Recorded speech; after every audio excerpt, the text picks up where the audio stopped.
Cubs return to Wrigley and will be seeing plenty of red with Cincinnati and St. Louis in town. Two teams in the hunt and one big opportunity for the Northsiders to knock them further back in the NL Central.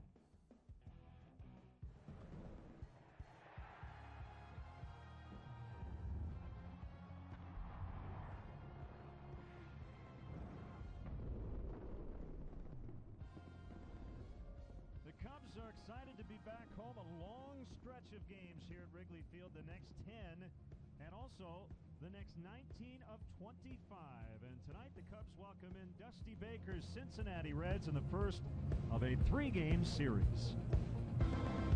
Great to have you with us. Jim DeShays, Len Casper. Not very August-like. Cool temperatures, wind blowing in. The Cubs have had all kinds of trouble against their own division, particularly against the Reds this season. Yeah, nothing new either. The Reds have owned this series the last 3 or 4 years. Since 2010, the Reds are 43-18 against the Cubs. They just had a 12-game winning streak here at Wrigley Field snapped last time they were in town. This year, 10-3 against the Cubs. All 3 of those Cubs wins have been in extra innings, so it could be even worse than it looks. Yeah, the Reds have been in third place for 52 consecutive days. They're 5.5 up for the second wild card, but 5 back in the division. Great pitching matchup tonight. It'll be the all-star left-hander Travis Wood for the Cubs facing his former team, and the brash, tall right-hander Matt Latos, who's 11-3 for the Reds. Coming up next.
Chicago area and Northwest Indiana Lexus dealer who invites you to test drive a Lexus today.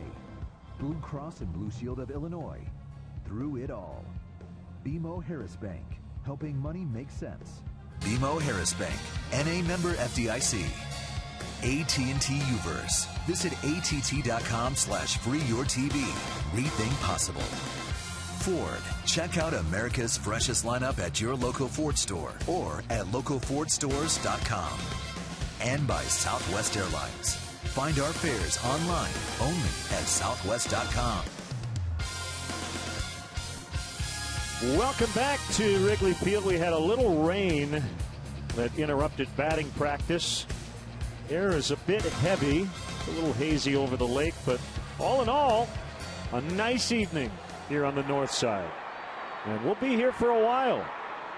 3 against the Reds, 3 versus St. Louis, and then the Nationals come in next week for a 4-game series. As former Cubs manager Dusty Baker, his team, as I said, basically has been in a holding pattern for quite a while in third place in the National League Central, in very good shape for the second wild card. But you know, the Cardinals and Reds' goal is to both pass the Pittsburgh Pirates. The Pirates will be in St. Louis starting tomorrow night for a 3-game series. At the time of the season where you start to count the days remaining and start to do the math, well, if the Pirates play 500 baseball, we have to finish X to beat them, and that's fairly daunting when you look at it. If you're the Reds and the Cardinals, if the Pirates continue to play at the level they're playing right now, they're going to be tough to run down. You have to hope, if you're one of those two clubs, that the Pirates back up a little bit. So the Cubs behind Travis Wood will try to hold down this Red Southwest starting lineup, averaging just 3 runs per game over their last 14 games. Chu will lead it off. Frazier has been struggling, but he's now batting second. Joey Votto at .322, leading the league in on-base percentage as well. Brandon Phillips cleans up. Jay Bruce is in right. Ryan Ludwig got hurt on opening day. More on that coming up, but he's just off the DL. Devin Mesoraco, the catcher. Cozart moving from second all the way down to 8th in the order, and Latos, the pitcher, hits 9th. How about look at the Cubs defensively tonight? Originally, DeJesus and Lake were supposed to be flip-flop, but Junior's going to get a start in center tonight. DeJesus will slide over and play left. Shearholtz in his customary right field spot with a right-hander on the mound. Murphy, Castro, Barney, Rizzo third to first. Wellington Castillo behind the dish for our Lexus Pursuing Perfection starting pitcher. He is Travis Wood, making his 6th career start against the Cincinnati Reds, his former club. He has yet to beat them. On the year, he's 7-8 with a .304 ERA. 24th time he has trotted out there this year. Good last time, got a no decision. 6 1/3, 6 hits, 2 runs against the Phillies last time out. Adrian Johnson will call balls and strikes. Brian O'Nora is at first. The crew chief is Fielden Culbreth at second. Bill Welke at third.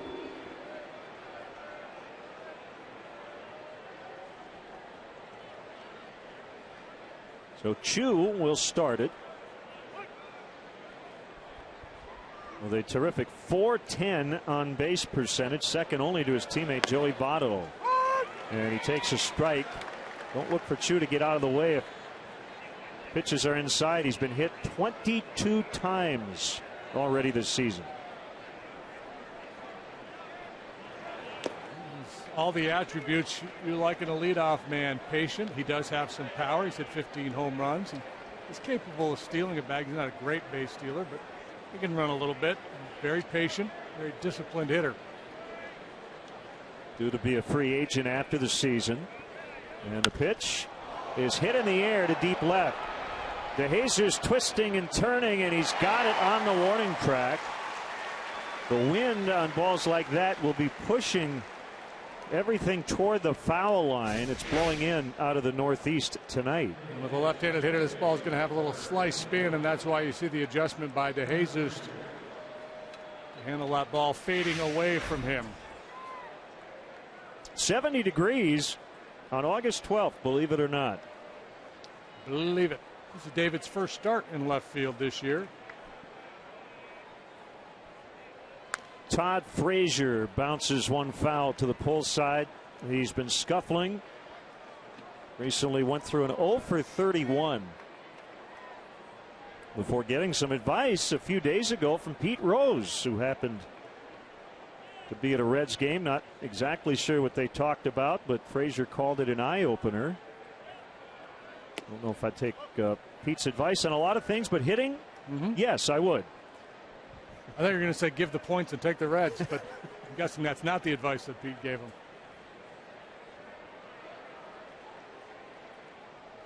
Wood likes to work quickly. Another ball to deep left. Going to stay in the yard. Back to the track, then in a step or two.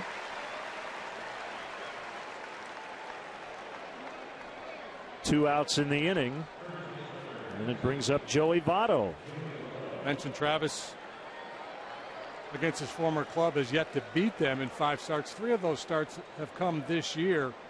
2 at Great American Ballpark, 1 here at Wrigley. He's pitched well enough to win 2 of those games, allowing 2 runs in 2 of those 3 starts, but run support's been an issue. Caught the outer edge on a curve at 70 miles an hour. A little wrinkle. It doesn't throw his curveball very often. The harder breaking ball, the slider that time. You got to give Votto some new looks, don't you? He's such a cerebral hitter. Yeah, not a bad idea to kind of mix things up, go against the game plan a little bit. And he'll widen that stance, choke up a little bit, and just look to play a little pepper with 2 strikes. Really, against a left-handed hitter, Travis has got 3 looks moving away from them. The slow curveball, as I mentioned, he rarely uses. The slider, he'll throw that at about 78, 79 miles an hour, and then the cut fastball at 87. Here it comes on a 1-2. Fastball up and away.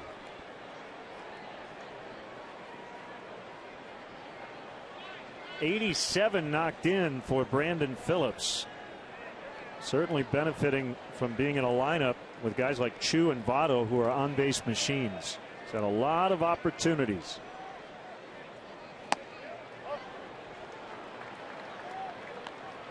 Votto, one of those guys, when you get the jump on him, you're probably better off just attacking him. You get him 0-2. Just go ahead and try to finish him off, because if you nibble, you're going to end up full like he is here.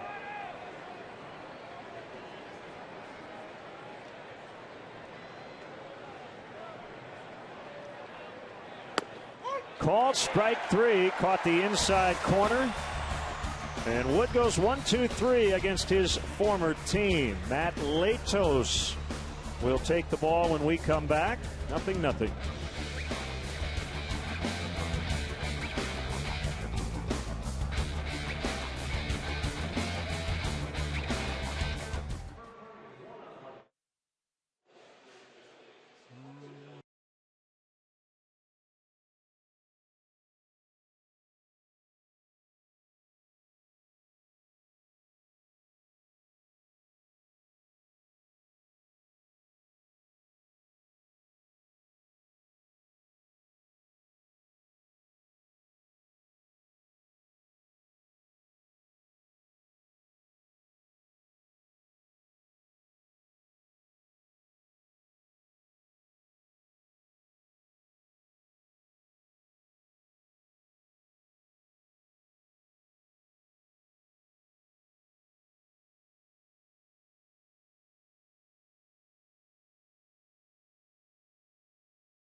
Four walks since the All-Star break. It's been a nice change.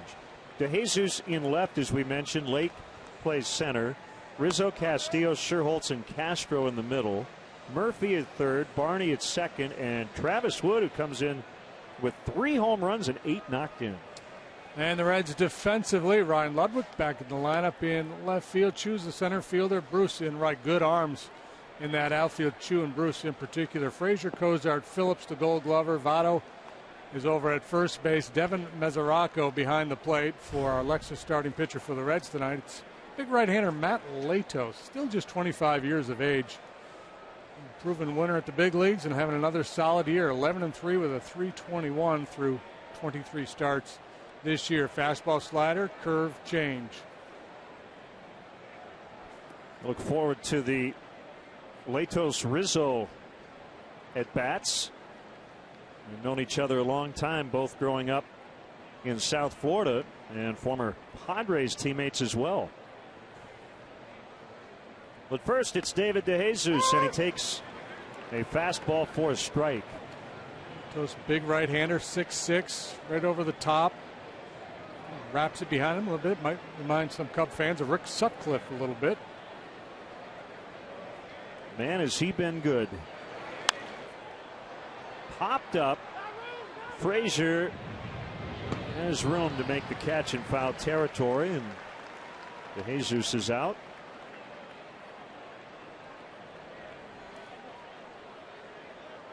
Latos Since the break, 3-0 with a .173. 2-0 against the Cubs this year in 3 starts. A fastball that'll hover around 92, 93, but we've seen him 95, 96 at times. As a Red, since they got him from the Padres, he's 25-7. Junior Lake takes a strike.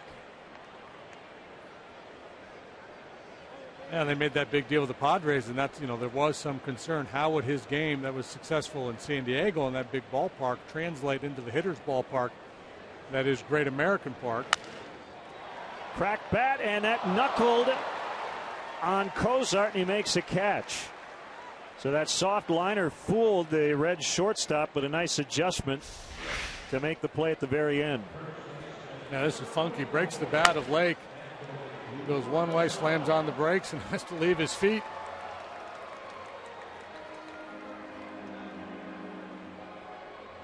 He's trying to catch a butterfly.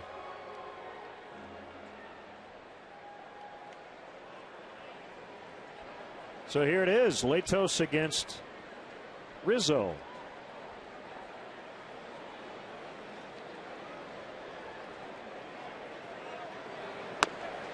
Latos went to Coconut Creek High School.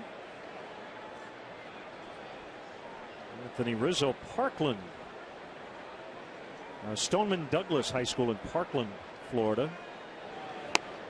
Swing and a miss, 0-2. Boy, how about the depth on that slider at 88 miles an hour? Started him with a 95-mile-an-hour fastball, and then just a nasty slider here. Check this one out. From the first base side of the rubber, Latos deals, and Rizzo stays alive. A strikeout per inning pitch for Latos. And despite pitching in that ballpark, he's done a real nice job in terms of the home run ball. Just 11 long ones allowed.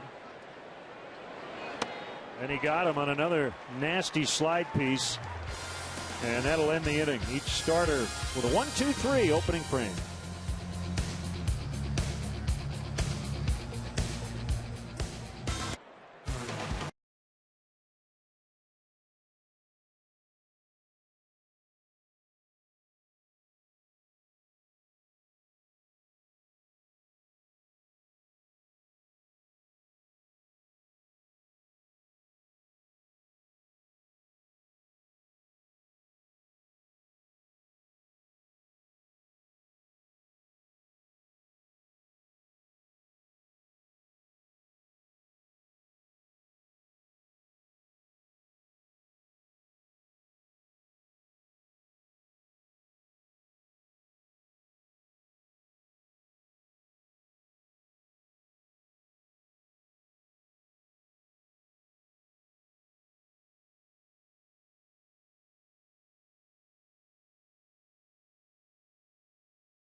Park, and please go to RonSantoFoundation.com. We had Vicky on earlier this year. The mission of the foundation is to educate people about the availability and efficacy of diabetic alert dogs, and to raise funds in order to assist approved clients with the purchase of a diabetic alert dog. They have a really cool auction item on their website. You have a chance to sing a song on stage with Chicago, the band Chicago. And the current bid is right now at $510, and it goes through the 17th. So you've got the rest of this week to sing with Chicago at Ravinia. And all the money goes to a great cause. I don't know if you get to pick the song or not. Saturday in the Park, maybe. But check it out. RonSantoFoundation.com. 1-1 on Brandon Phillips. A pitch. Fouled that one, I think, off his back foot for strike 2. Trying to figure out what's going on with this Reds offense. You look at it 1 through 8, and it obviously looks different with Ryan Ludwig in it. But it's hard to believe they have struggled as much as they have here lately. They've got some guys slumping, and they're not getting them in with less than 2 outs. We've heard that before, haven't we? Whoop. Not a good throw, but he got him on the tag. Rizzo apparently able to tag Phillips. Billy Hatcher arguing with the first base umpire, Brian O'Nora. Well, Phillips had slowed down to avoid contact, and that might have been the difference in the play. See Castro getting underneath that ball, slinging it across the diamond, and if Phillips had run through the bag, and I'm not sure that was an option, might have collided with Rizzo. So he kind of breaks it down. And I can't tell if Anthony got him or not. That looked like he missed him. Ball 1 outside on Jay Bruce. He got off to a slow start. He was hitting .246 on May 7th. Since then, .284, and slugging a ton.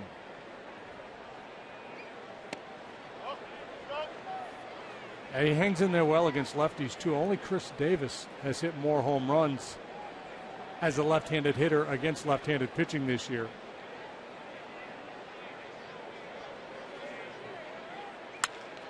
That one smacked into right. Sherholtz will cut it off. Bruce has a single. He's such a streaky hitter, boy. When he gets hot, you got to be careful. Well, tonight marks the return of Ryan Ludwig. He got hurt on opening day in the 3rd inning of the first game of the season, and he pretty much blew out his right shoulder. That's a non-throwing shoulder. Didn't look like much, did it? No, it didn't, but he was all messed up. Ended up having surgery 2 days later. Torn labrum, among other issues. And his comments recently pretty interesting. And I don't know, as he hits a ground ball to Castro, they'll get 1. They will get 2. We'll have to talk about it next time he comes up. Inning-ending double play after an inning and a half. Still scoreless from Wrigley.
At the bottom of the second, MLB.com at bat is your #1 mobile app for live baseball, available for iPhone, iPad, Android, and BlackBerry 10.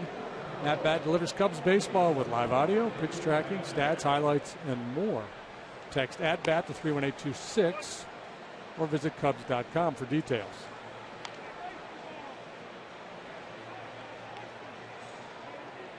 So Travis Wood getting the 6-4-3 double play ball. I'll just finish up since we started it. Ryan Ludwig did not do much in his rehab assignment. He went 6 for 44 in 13 games. You know, he's a guy last year drove in a lot of runs, hit home runs, but based on his comments, it sounds like he's going to do the best he can. Yeah, but I don't know what he's expecting. It didn't sound like much. Yeah, just don't expect big things. I'm just going to go out and try to have good at bats. The good news for him is the bar is not set particularly high, given what they've gotten from their left fielders this year. Called strike, Wellington Castillo. Gives you that veteran presence.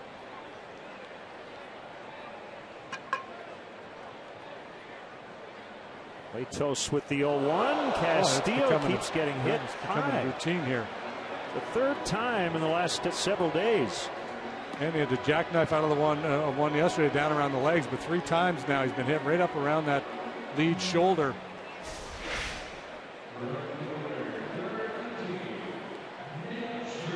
Back of the arm up around the triceps muscle. He's gonna be bruised up pretty good.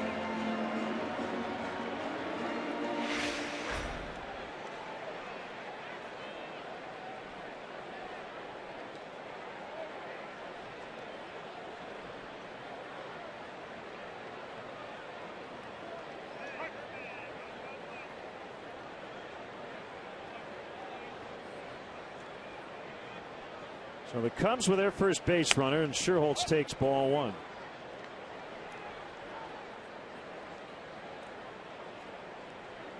Nate with a 6-game hitting streak, as you see, 9 knocks.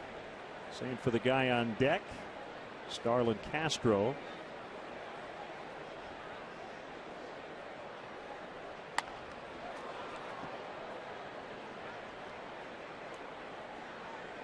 You mentioned it in the open, it bears repeating.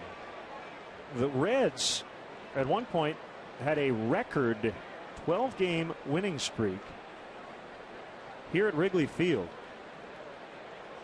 No opponent had ever in a history of this ballpark beaten the Cubs that many times consecutively. The Cubs snapped that streak with a 14-inning win here on June 13th.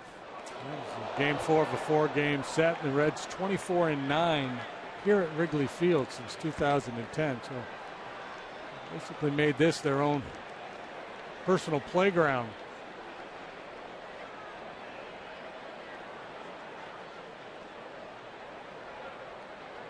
A lot of body ink for Matt Latos.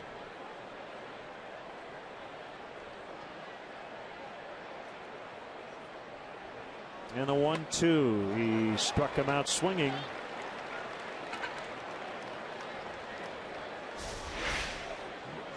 Similar pitch to the one he got Anthony Rizzo with. And boy, he's got good downer action on that slide ball tonight. I don't think it's going to be any real advantage for the left-handed hitters against Latos, as long as he has command of that slider. Castro stands in at 252 on the year.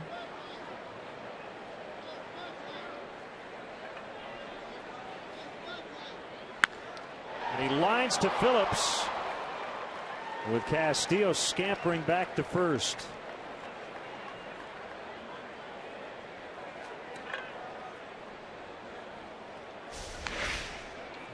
Good solid contact, but unfortunately for Castro, they've been playing a man out there for well over 100 years now, somewhere in that vicinity, and that one was right at Phillips.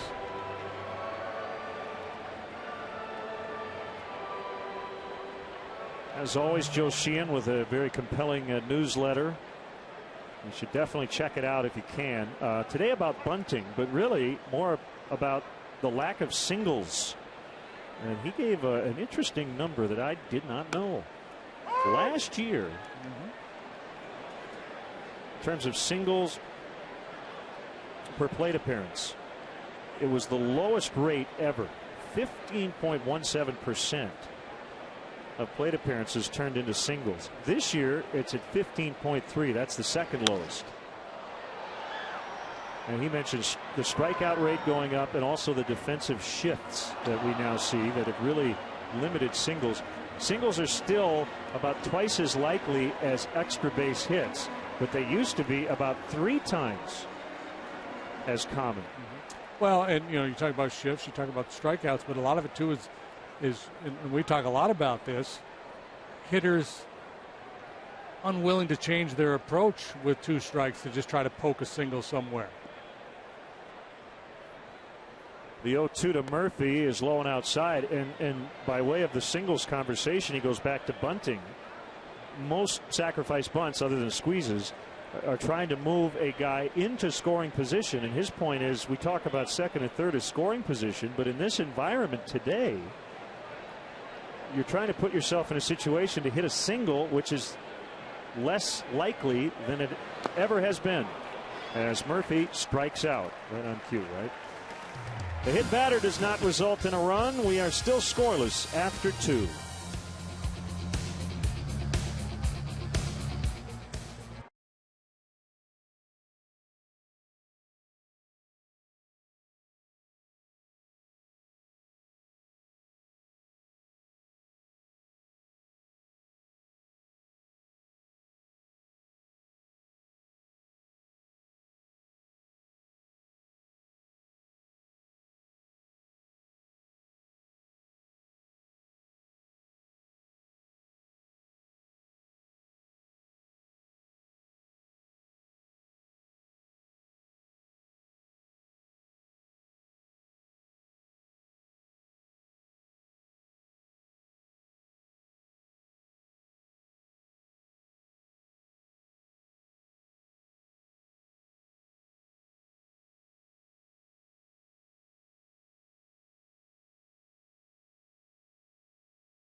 Night here at Wrigley Field. School year is right around the corner, but still time to bring the family out and enjoy some baseball here at Wrigley Field. Tickets available for this homestand. The Reds are followed by the Cardinals, and then the Washington Nationals will come to town. Good long homestand. Don't miss your chance to come out this season. To purchase tickets, hit the website Cubs.com.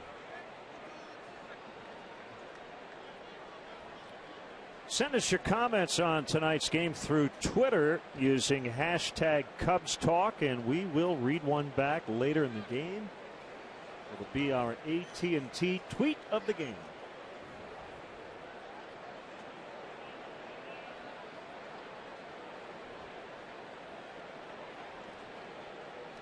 Catcher Devin Mesoraco will start the 3rd inning. Cozart and Latos to follow. Wood's first pitch is low and outside.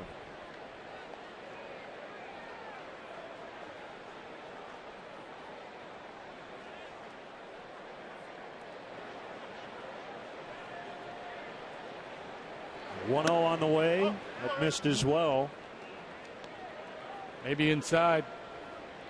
Rocco's been swinging it pretty well lately. 290 over his last 21 games. Really good against lefties.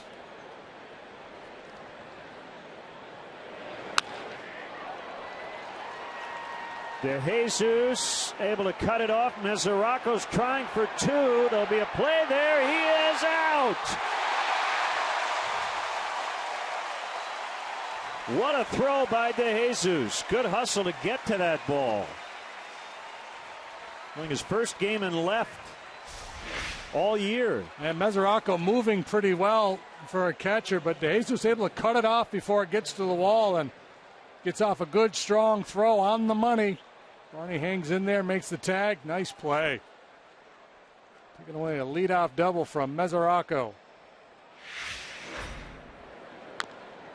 Cozart bounces foul. We talk so much about arm strength, but a lot of it is the speed to get to the ball, and then the accuracy of the throw is what really makes the play. The most agile of headfirst dives either. Mesoraco slowed down significantly when he hit the ground. Cozart hit second for basically the first 90 or so games of the season before moving down in the order. He's hitting 8 tonight. This is his 28th birthday. Yeah, and you see that on base percentage, the final column there, 273. Dusty Baker took a lot of heat from the sabermetric community for hitting Cozart that high in the batting order with that low on base percentage.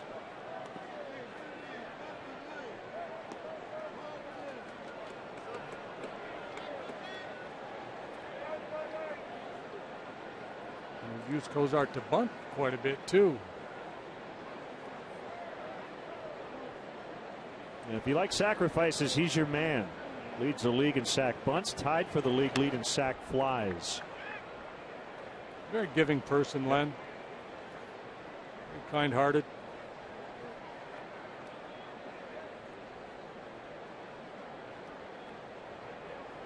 See commemorative hat night here at the ballpark. Back to the first night game in 1988. There's white lids with the blue bill. The Wrigley Field marquee logo. It says opening night.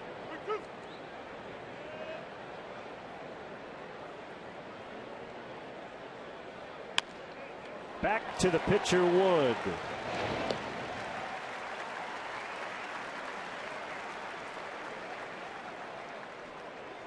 Two down, it'll bring up Latos. I think Latos just told Castillo, didn't mean to hit you that high, man. He's a talkative guy, isn't he? Yeah, very, very animated. Seen some of his starts.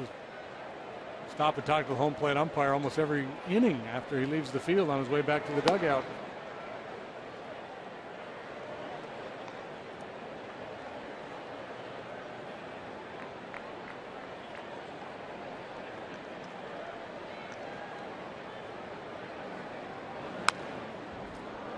Pretty decent hack. Yep. He is a large person. They've got a lot of tall pitchers, don't they? Especially in their bullpen. Chapman on Drusick. Drusick's about Marshall. 6'8". Sean's on the DL. They have a good offseason basketball team.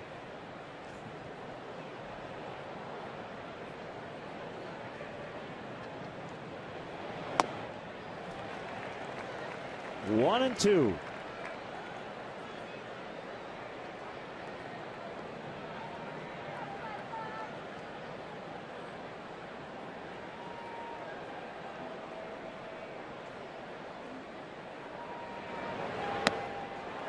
And he strikes out. Number 2 for Wood. Only 2 hits in this ball game, both belonging to the Reds through 2.5.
join host David Kaplan for Sports Talk Live, presented by Land Rover. Cap and his panel deliver a unique take on the day in sports with a lively debate on all the day's news. Don't miss Sports Talk Live, weeknights at 5:30 on Comcast Sportsnet. Get more cash back when you earn up to 5% back on purchases in categories you choose with a U.S. Bank Cash Plus Visa Signature Card. Apply today at any U.S. Bank branch.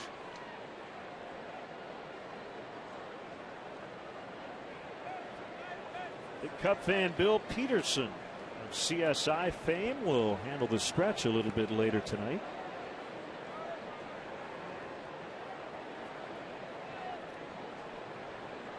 As Darwin Barney digs in. Be followed by Wood and DeJesus. Downstairs for a ball. Well, that's the thing about the Reds. We normally talk about their high-powered offense, but really the last couple of years they've been carried by their pitching.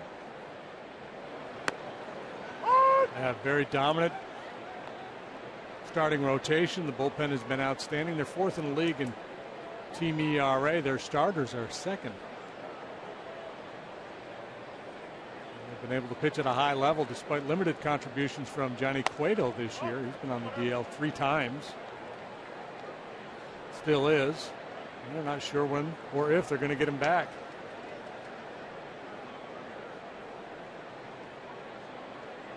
Just got Jonathan Broxton back in their bullpen. Sean Marshall out with left shoulder problems.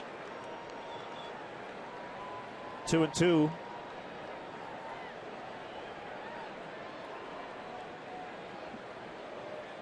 There's a big right-hander.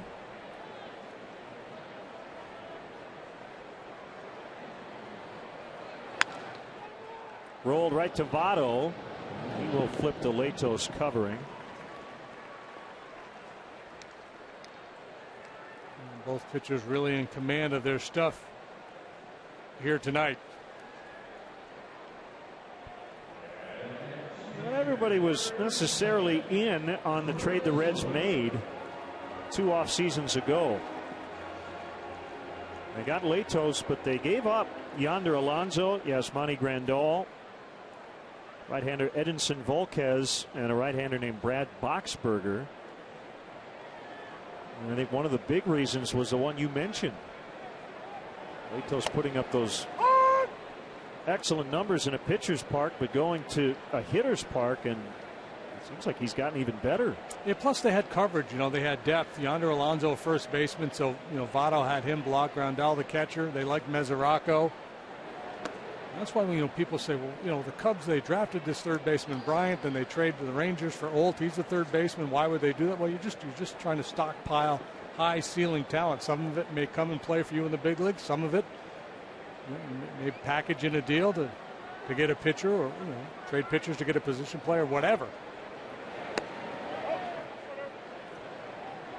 Just looking to acquire assets. The Reds had depth at those positions, so they were able to make those trades, willing to give up some, you know, talent. Alonso's a good hitter. Grandal, if he's healthy, good looking player.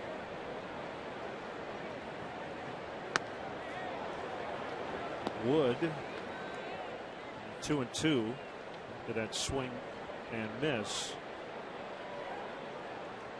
They did their homework on Latos, and as I said at the outset, this kid, he's just 25 years old. He's younger than Travis Wood. He's his 5th year in the league. 4 strikeouts for Latos. Cubs will see another guy with no hit ability tomorrow night. In fact, he has 2 of them. Homer Bailey against Jeff Samardzija. And it gets a little more crafty on Wednesday afternoon. Bronson Arroyo and Chris Russell.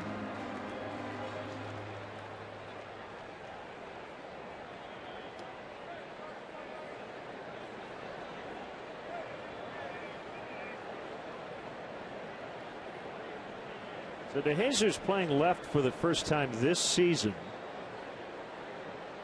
He's played a fair amount of it in his career, and he punches that one out into deep center. Chu will have enough room, and that'll end the inning. Fly balls not carrying with the wind blowing in tonight. 0-0 at the end of 3.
Cool Ranch Doritos Locos Tacos from Taco Bell. Liv Moss. Time for a shout out to the Menards grounds crew. Get that infield dirt smoothed out after every 3 innings.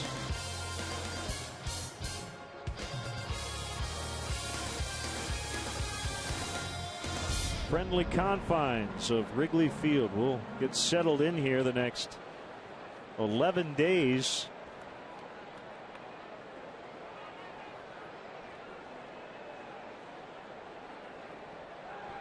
Well, when the season started, it looked like this would be possibly the toughest homestand of the season on paper.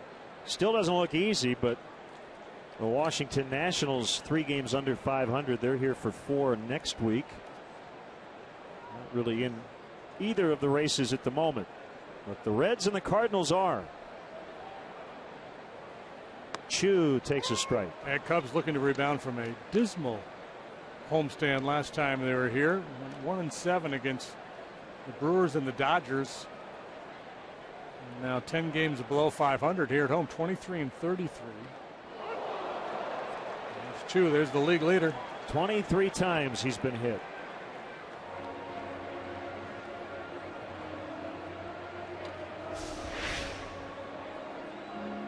To crowd him with a fastball. To that end, they were successful, but a little too far in, and Chu's got a free base. Now, only the Astros, 19-43, have a worse home record than the Cubs. There's Chu, a category you aspire to lead in spring training. You know, you don't write down your goals. I want to lead the league, and getting drilled by fastballs. He is now 1 shy of the Rockies and the Orioles. And meaning the team. And he's so good. Yeah, 24 club, yeah. times the Orioles have been hit. Same for the Rockies. He's like the Babe Ruth of getting hit by pitches. Back in the day when the Babe used to hit more home runs in a season than all the other individual clubs. But he's so good going the other way. You have to pitch him in.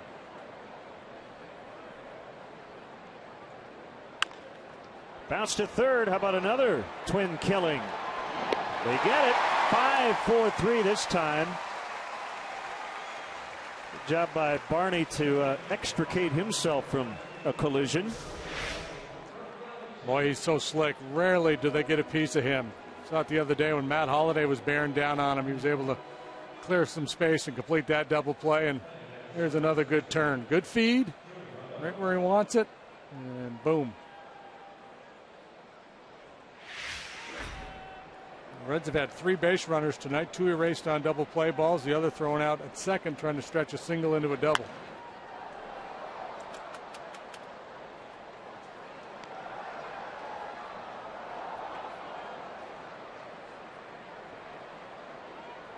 You like facing Votto with nobody on base, because there's a pretty decent chance he's going to reach base. Getting on at almost a 44% clip. The last teammates to go 1-2 in their league in on base average, Jason Giambi and A-Rod in 05 with the Yankees. There hasn't been an NL team to do it since '85. The Dodgers, Guerrero and Socia, and a base hit into center. And the last Reds team to do it, the '75 Red Machine, Morgan and Rose, were at the top of the National League. Providing all those RBI opportunities for Bench and Perez and company. Well, you said if you get 0-2 on Votto, you might as well go after him, and Wood did, and yeah, base hit. Yeah, so much for that plan.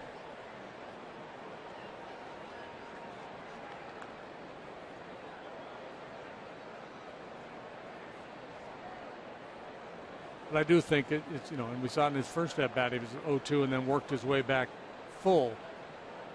He's just not going to chase many pitches out of the zone.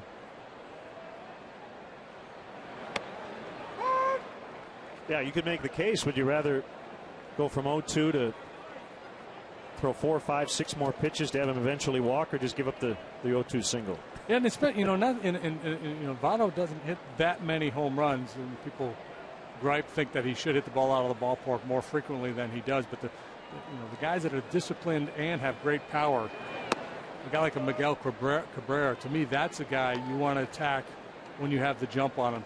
Try to press your advantage, because you're really asking for trouble if you let him back in the count. Well, Votto is slugging .509, so he's doing just fine in terms of the power.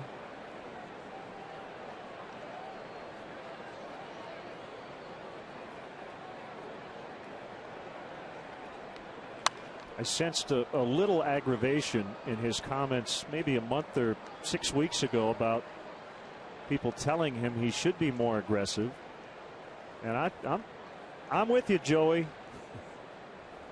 You're arguably the best hitter in the league, and everyone wants you to be better. Storyline that's followed him the last couple of years. Even his manager, even Dusty Baker, at times has been quoted saying, you know, we need him to drive the ball a little bit more. But yeah, it's tough to ask a guy to change his game. I mean, he's so good at what he does. If you ask him to do more, you might end up with less. And I especially, in my opinion, and I don't know Votto that well, but I do know that he is, as I said, as cerebral a hitter as there is in the game. And if you plant more stuff in his head, you might be asking for trouble.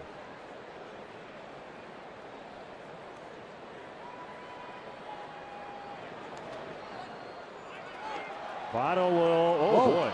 I think, well, he tried to hang on to it. Yeah. After he saw that Votto was going to easily make second, he can laugh about it since it didn't turn into an error. You can tell all his teammates that he was going to cut him off at the pass by throwing that ball to shortstop, right, just in case he rounded second. So this turns into a wild pitch. He almost hit Phillips. Phillips. Is lucky he didn't get that in the chin. Well, I can tell you another guy who likes Votto just the way he is a guy at the plate, because, as I said, Phillips has 87 RBIs. I think due in if not large part, or at least a small part, to the fact that Votto gets on so much via the walk. Sherholtz and right to end the inning. A hit batter, a single, but another key double play ball, and we're still scoreless.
Cafe Brower this Wednesday. That's 2 days from now, August 14th, for the inaugural cook-off for cancer. Chicago celebrity chefs will cook off self-inspired ballpark fare served by Cubs players and voted on by all attendees. It'll be a night of food and fun for a good cause. All proceeds will benefit pediatric cancer research, care, and support, a cause close to home for Anthony Rizzo and his family. Go to Cubs.com/cook for more info or to purchase tickets. Junior Lake takes a strike. I noticed Anthony does not have batting gloves on in the on-deck circle. I believe they're in his back pocket. I don't remember him ever batting without them. I could be wrong. Hard hit ball on the ground. Cozart will get Lake. Does this look new to you? It does.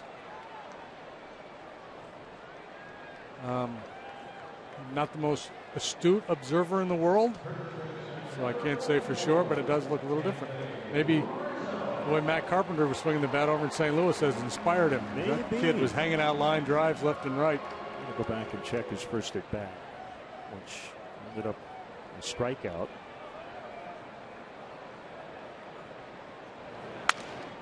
Well, he just shattered his Hands bat. are buzzing now. Yeah.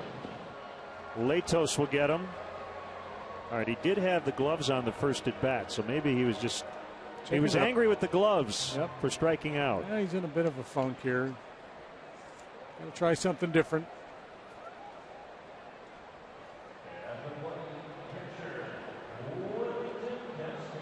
Castillo, after 2 very quick outs.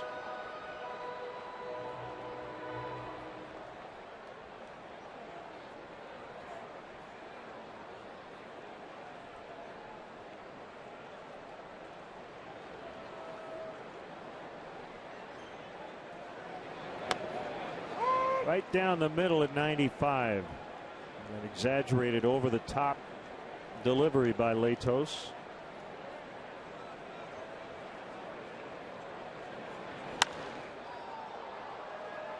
This is going to be a very quick 1-2-3. Half inning went by in a blink. To the 5th. Reds and Cubs are scoreless.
For Matt Latos. Time now for our Cubs insider Patrick Mooney, and he's brought to you by Nationwide Insurance agent Jeff Vukovich.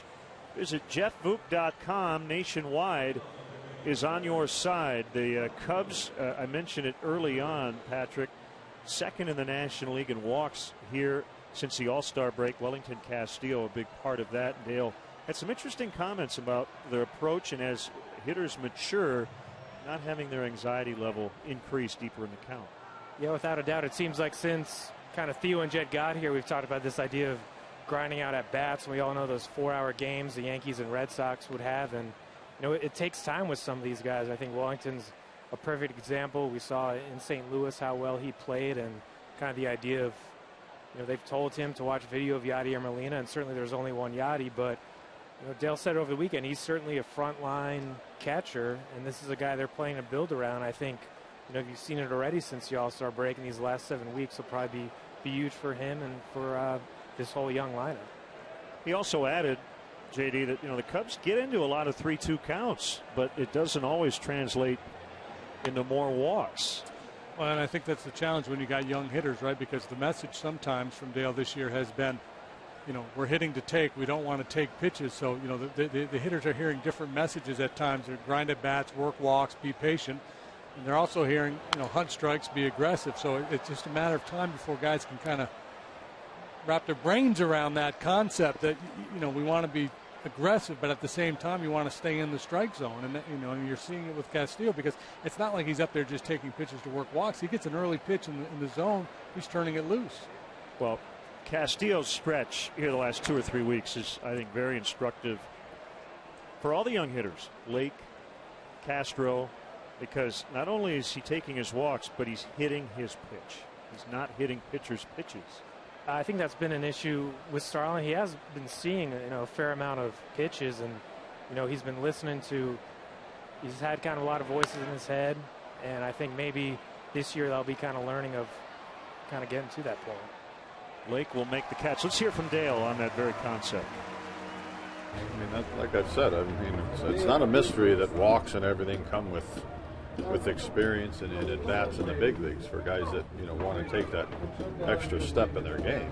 There's some guys that don't take that extra step, but guys, and then when an offense starts rolling, it's when you start winning games, just because you're taking those 3-2 walks and not swinging out of the zone, trying to be, if you want to call it selfish or what, just cheating and trying to get home runs in those counts. Well, it's still a 2-strike count. Ryan Ludwig into shallow right. 3 Cubs in the area. It'll be Sherholtz. All right, let's get a minor league and injury update, starting with Chris Bryant. Is going to skip low A Kane County, go right to Daytona. Yeah, this is something they were have been signaling for the last couple of days, and he is kind of one of those guys where you look at approach, patience, power, OPS guy, whatever Dale's calling it. He certainly showed enough at Boise where they didn't want to interrupt Candelaria's development at third base. He goes straight to Daytona and really have a nice kind of finishing kick there to get a taste of a high A experience.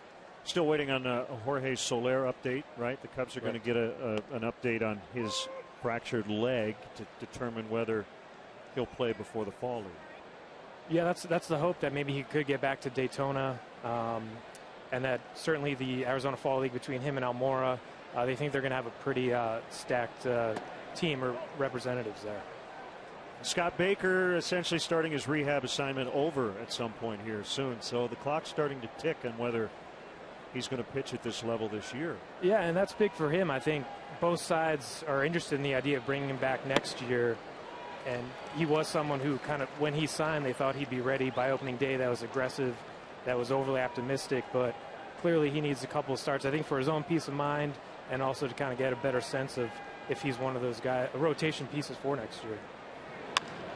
Another ball in the air, and it'll be Junior Lake in center. Thanks for all the updates, Patrick. Looking easy. Our Cubs insider. No parting gift today. Yeah, I've got a freeze pop or a Billy Williams baseball card I can offer. I think both. It's a Kadoozy, ice cream pop, and a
wants to spread their 3-cheese queso love to the Chicagoland area, so opt in to Qdoba's mobile club by texting Q to 50500 and receive free chips and queso.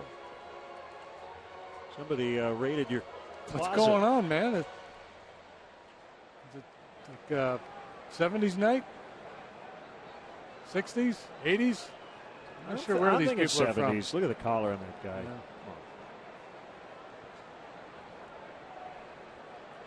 Maybe like 70, 71, 72. Probably rocking out to some Captain and Tennille. Sugarloaf. Here's a pitch to Scherholtz. It's a strike. That'd be a bad idea for the Cubs to get a hit. Not many of those yet. There's the reason why he has been nasty.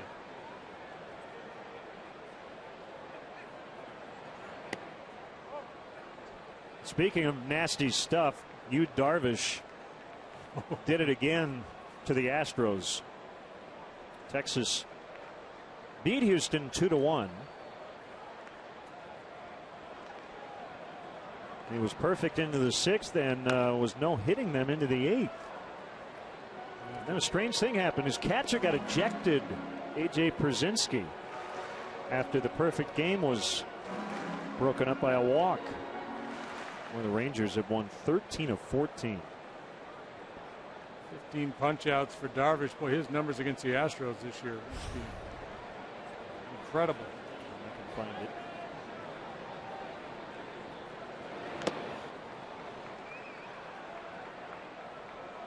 Scherholtz strikes out for the second time. Darvish up over 200 strikeouts now. Yu Darvish against the Astros is 3-1. He actually took a loss in his only home start against them, so he's been great in Houston. Let me just give you the numbers at Minute Maid. 3-0 with a 1.52. 4 runs in 23 2/3 innings. 37 strikeouts, 4 walks. Public enemy number 1 in Houston these days is Yu Darvish. To's in complete command of his stuff here, working quickly now. You can just see the confidence growing. Castro put a good swing on him last time, but lined out to Phillips at second.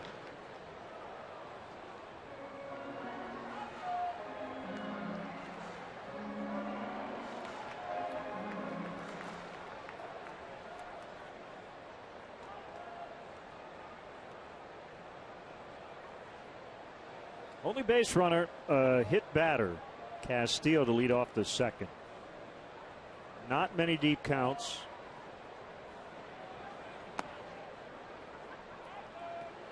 This one is 2-2.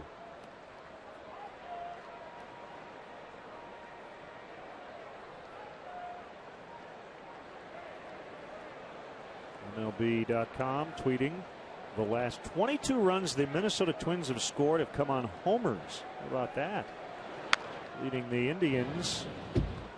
That's incredible. 3-0 in the bottom of the 4th. Wow. White Sox are home tonight. Rare to see both the Cubs and Sox playing at home at the same time. They trailed Detroit 2-1. Miguel Cabrera with his 37th. They go to the 5th. Still 2-2. Dodgers will host the Mets later tonight. Ricky Nolasco for the Dodgers. Henry Mejia for the Mets. The Dodgers are 37-8 since June 22nd. They've gone from trailing by 9.5 to leading by 7.5. A 17-game swing. People starting to talk about Clayton Kershaw, not only a Cy Young, but MVP perhaps. Cozart for out number 2.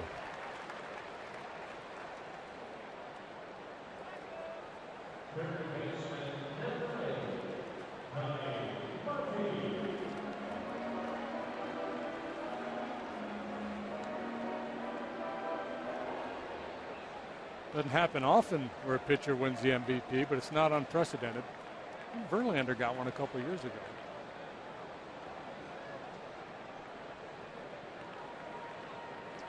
He did.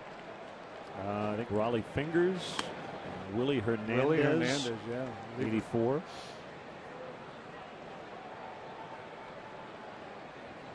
Do you have a philosophical opposition to a pitcher winning the MVP? No.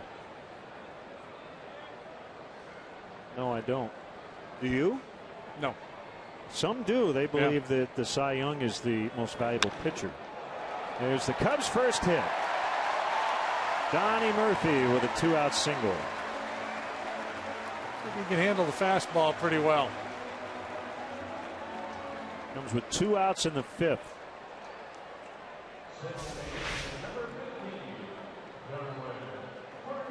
Just got a good chunk of the play with that fastball. Murphy turned on it.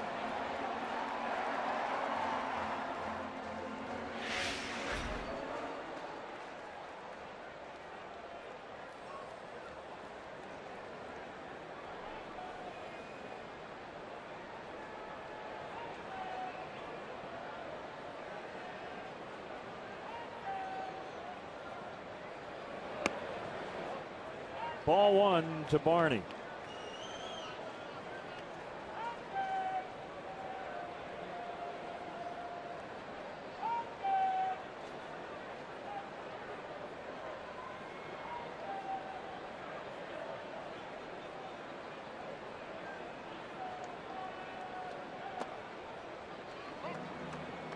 Not had to make many pitches out of the stretch. He's trying to hasten his delivery there. Misfired badly.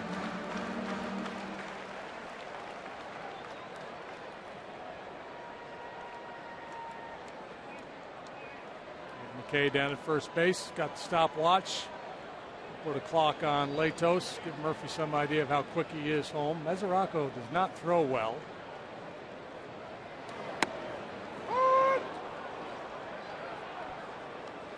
.33 out of 40 have been successful stealing with Mesoraco behind the plate.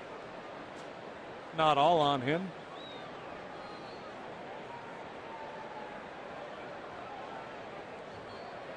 Latos was a draft and follow, 11th round pick in the 06 draft by the Padres. He had committed to the University of Oklahoma, instead went to Broward Community College. The scout who signed him is the brother of a major league manager, Joe Bochy. His brother's Joe Girardi. No, the brother of Bruce. Bruce Bochy. Yeah.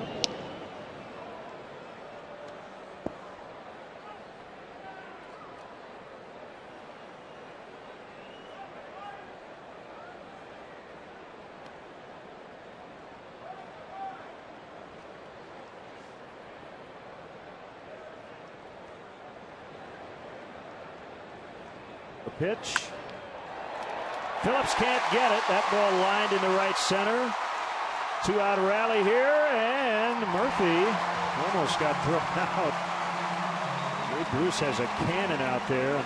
He almost nailed Murphy. Yeah, risky base running there with 2 outs. Got to be careful taking liberties. And the strong left arm of Jay Bruce. It looked like it'd be easy for Murphy to go first to third, but Bruce has got a cannon. All's well that ends well. Donnie Murphy safe at third. Darwin Barney for the knock. So Cubs go hitless through 4 2/3, and now back-to-back singles for Travis Wood. Well, remember, the Cubs haven't scored in this ballpark in a while. They were shut out in back-to-back games on the last homestand by the Cardinals. In Travis's last 5 starts, the Cubs have scored a grand total of 7 runs while he's been in the game.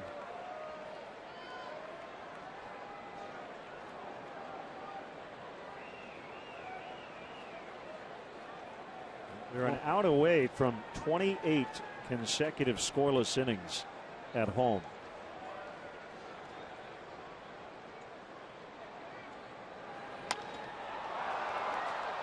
Ludwig drifting in to end the inning.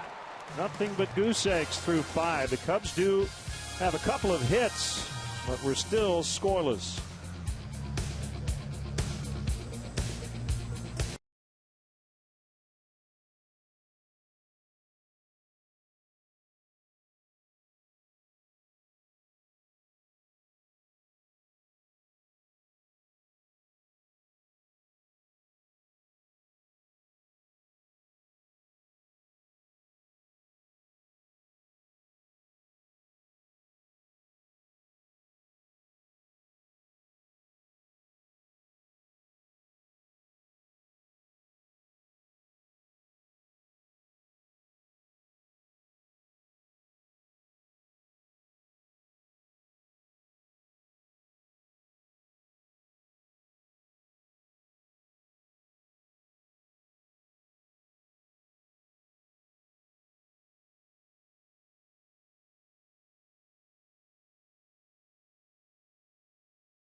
Don't miss the exciting opportunity to go behind the scenes of the legendary home of the Chicago Cubs with Wrigley Field Tours. Guided tours include visits to the press box, clubhouses, dugouts, as well as a chance to actually step on the field. This must-see Chicago attraction houses almost 100 years of history. Wrigley Field Tours are offered on both game days and non-game days. So visit Cubs.com/tours to book yours today.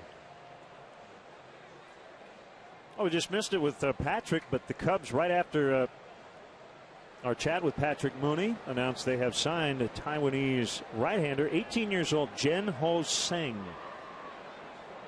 Baseball America and MLB.com had him in the top 30 among international prospects, so he is now a member of the Cubs organization. Keep stockpiling young talent. Cubs have been very aggressive in the international market. Now there's another Cuban defector, Abreu. I'm not sure. Jose Abreu. I'm not sure what his status is, when he will be available.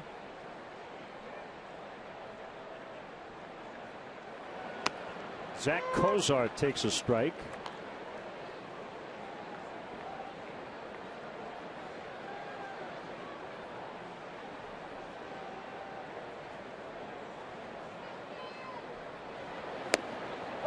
Off the outside corner.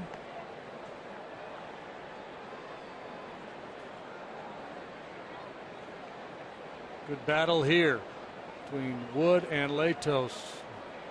Neither yielding.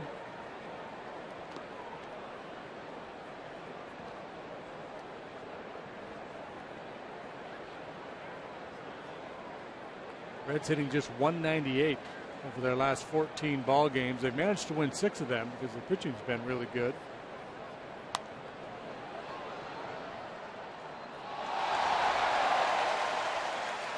Somebody made a great catch. Yeah, right in the front row.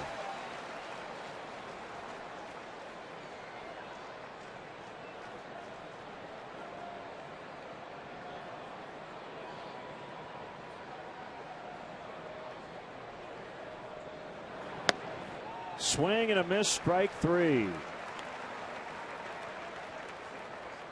Tonight, following post-game live, flip over to the main channel for Sportsnet Central, presented by GMC. Pat Boyle and Kip Lewis will catch up with Brian Urlacher. And highlights and post-game reaction from the Cubs and White Sox. See all that and more on Sportsnet Central tonight after post-game live, only on Comcast Sportsnet. Yeah, Jose Abreu, 26 years old, a first baseman. He would have to establish residency somewhere other than Cuba. One report has him in Haiti now. A couple years back, he hit .453, 33 home runs, 93 driven in 66 games. An MVP year in Cuba, hit .360 with 3 home runs, 9 driven in the most recent World Baseball Classic. You can thank Yasiel Puig and Yoenis Cespedes for the contract he will likely get once he does establish residency and is declared a free agent. Yeah, let the bidding begin. Strike to Chu, who's flied to left and been hit by a pitch.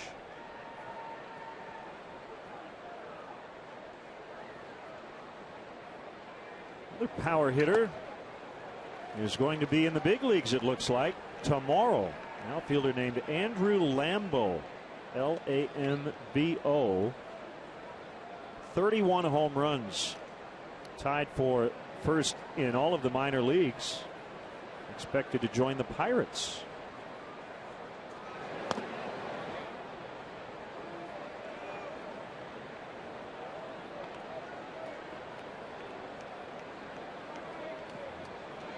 He has split the year between AA and AAA. He's knocked in 97 runs already.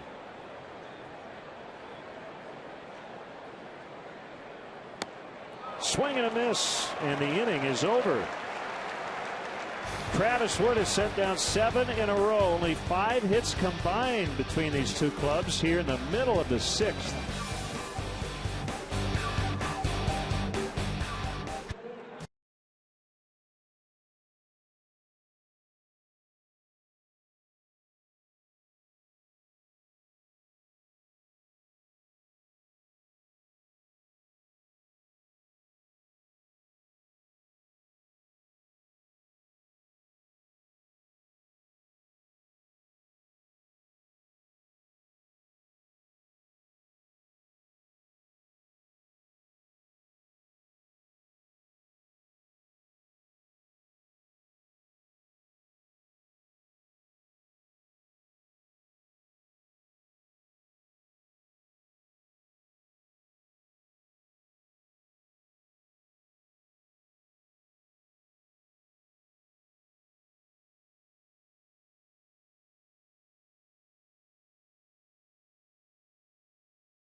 Social media night in the Budweiser bleachers. As a part of the social media night special event ticket, you'll get an exclusive Cubs social media night t-shirt and access to a pregame social event featuring Michael Wilbon and Darren Rovell. Raffle prizes include a first pitch before that night's game, autographed memorabilia, and more. Visit Cubs.com/special events for details.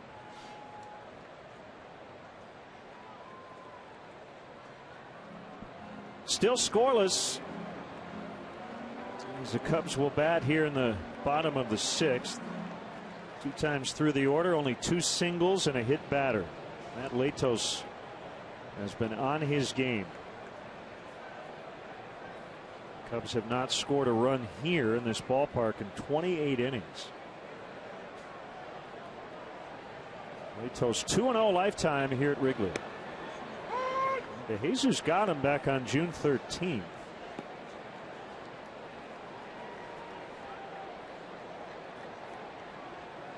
Latos A victim of a blown save for the 5th time this year on June 13th. 0-2. Yeah, that's kind of ironic because they've got a pretty solid bullpen. Jesus getting the best of Latos.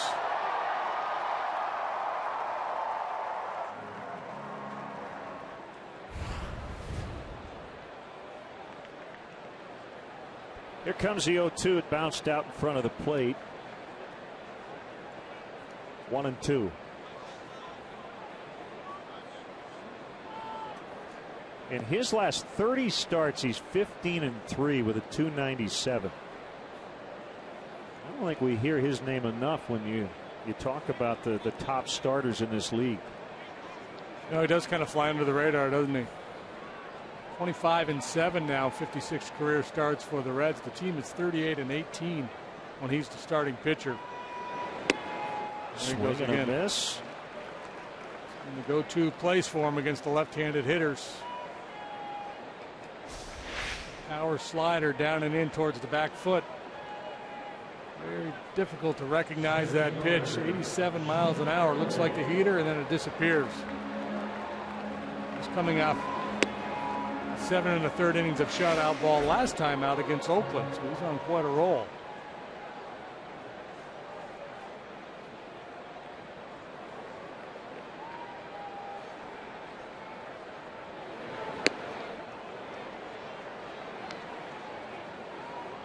Well, it's taken Wood just 67 pitches to get through 6. Latos not even yet to 60 himself, so both starters throwing a lot of quality strikes. There's another one. 0-2.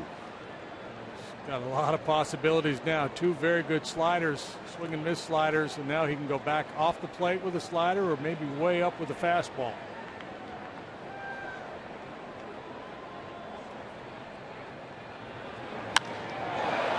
Into center, and it's going to get down in front of Chu. Rare mistake by Latos. In fact, he's pointing to himself, saying that's on me. Well, you saw Mesoraco before the pitch flash the glove way up high. He wanted that fastball way up out of the zone. He was looking for a chase fastball, and Latos threw it in the zone.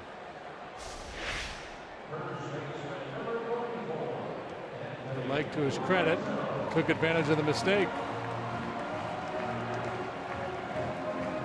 Not intended to be in the strike zone. And the gloves are back.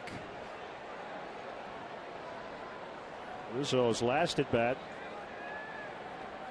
went gloveless, swung at the first pitch, shattered his bat, and bounced to the pitcher. Lake was getting his lead as Latos fired. Junior quickly got back.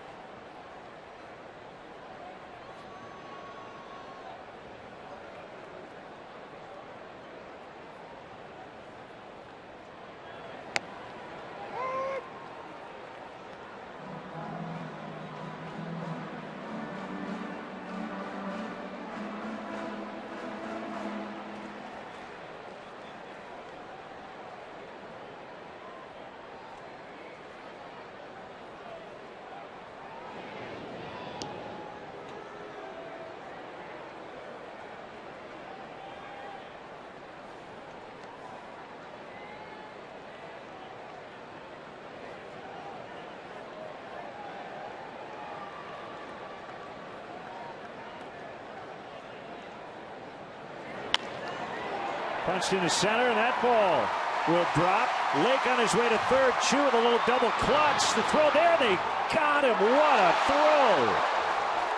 I thought that the double pump was going to cost Chu, but the strike was right there. Yeah, I thought it was a little overly aggressive on the part of Lake, but when Chu had a little difficulty getting the handle on it, I thought maybe he got away with it. You see the little extra crow hop there as he gets the grip, but a perfect one-hop throw on the bag to get Junior Lake.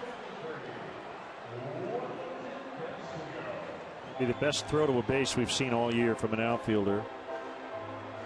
You know what, JD? I don't have a problem with him running there. I mean, it took that throw to get him. If he's safe, he's at third with 1 out. Yeah, I mean, if you're going to gamble, 1 out's the time to do it, and you're up against a pitcher who's been awfully tough to hit.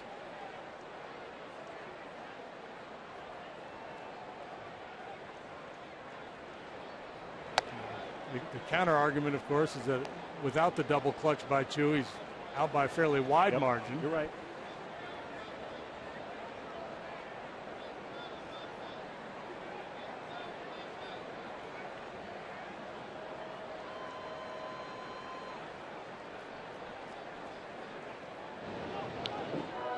Time for our Coors Light freeze cam. This is becoming a painful habit, unfortunately. Let's go back to Friday in St. Louis. Off the left shoulder. So it's 3 times in the last 4 days, right around the same area.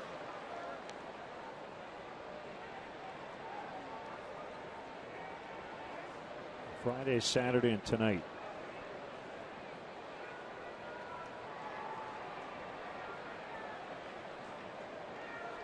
Sure you walk into the clubhouse tomorrow and give him a nice little slap on the left shoulder. Hey, what's going on? Oh, sorry. You might want to avoid that. Go in the clubhouse after the game and have a big old ice bag strapped to his arm. 1 ball, 2 strikes. This time of year, too, for catchers, you know, guys like Castillo been back there an awful lot over the long summer, and they're all dinged up anyway with all the foul tips and bumps and bruises they get.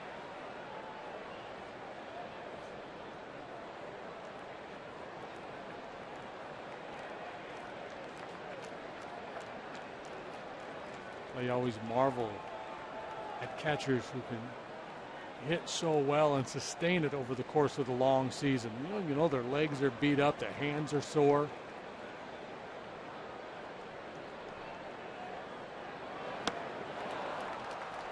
Castillo strikes out. The Cubs with back-to-back 1-out hits, but Chu with that big defensive play, and eventually Latos gets out of it.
Come out to Wrigley Field this Saturday, August 17th. Watch the Cubs battle the Cardinals at 3:05. The first 10,000 adults 21 and older will get a Cubs t-shirt presented by Budweiser.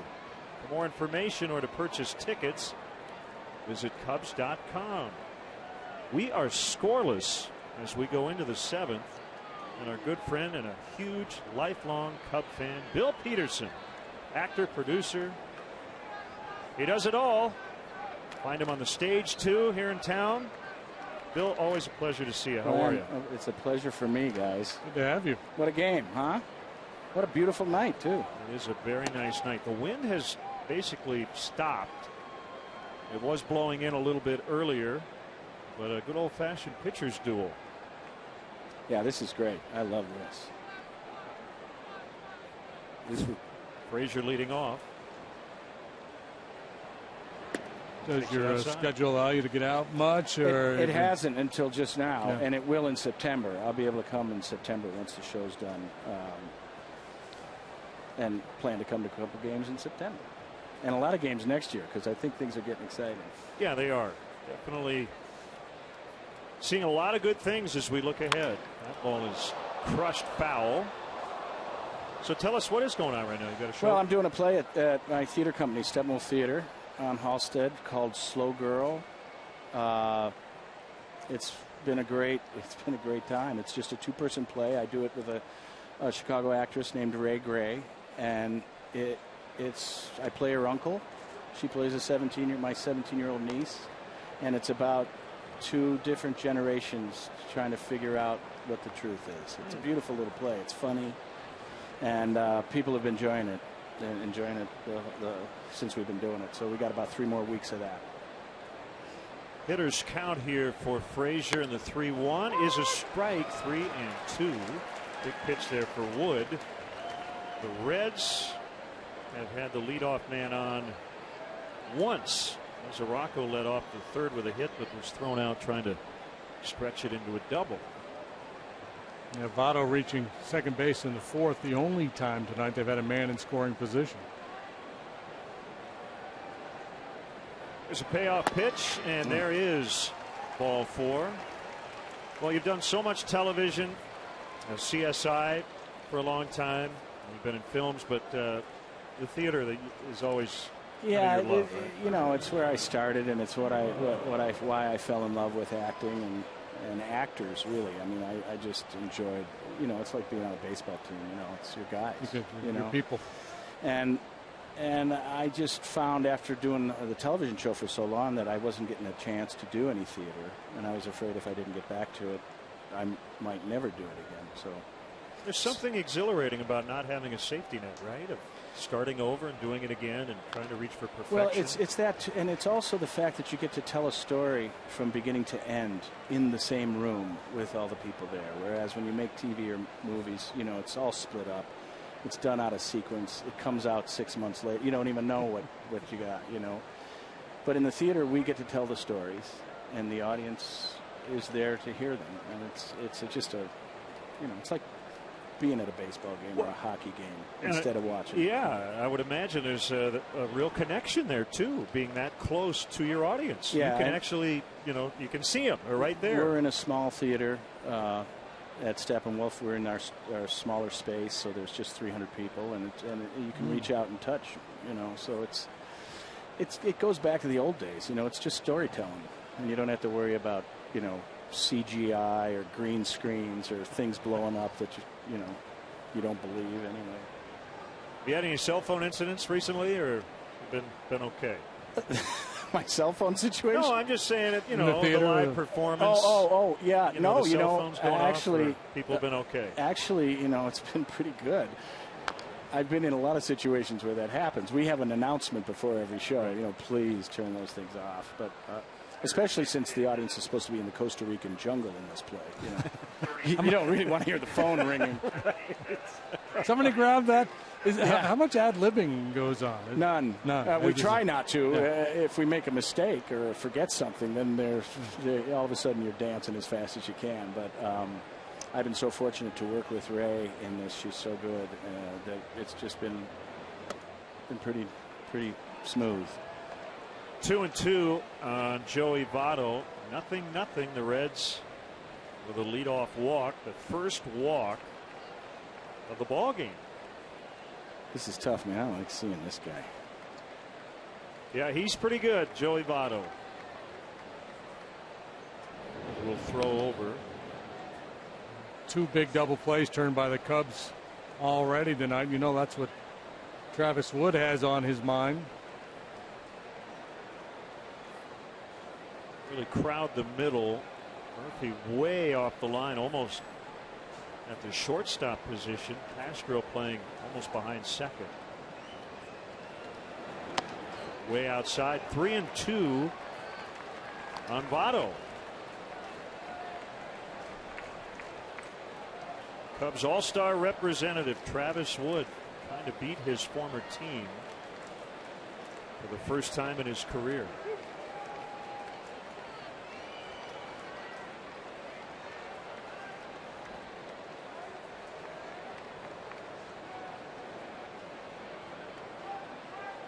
They throw to first. Now, Bill, since I've been here, I'd say most of the games you've done when you've done the stretch have been at night. Do you remember doing some day games? Well, I did a day game last year. Last year, okay. And it's probably 50-50. Okay. I don't know. I still love the day games, you know, but I love the night games. You come here and it couldn't be more beautiful. Frazier running and it's fouled off. Yeah, when the lights come on and and you're on stage here. And the city's out there. That's pretty. Yeah. So you talked about the acting bug. When did it strike you? In college, actually, I went to college thinking I was going to play ball, and I had such bad grade points that they put me in the theater department to get my grade point average up, and I fell in love with the actors. Is that right? Yeah, it's the truth. And then I left school immediately and started trying to, you know, carve out a living. There goes again. That ball to deep left. To Jesus back. He's going to get it. And Frazier will have to retreat to first.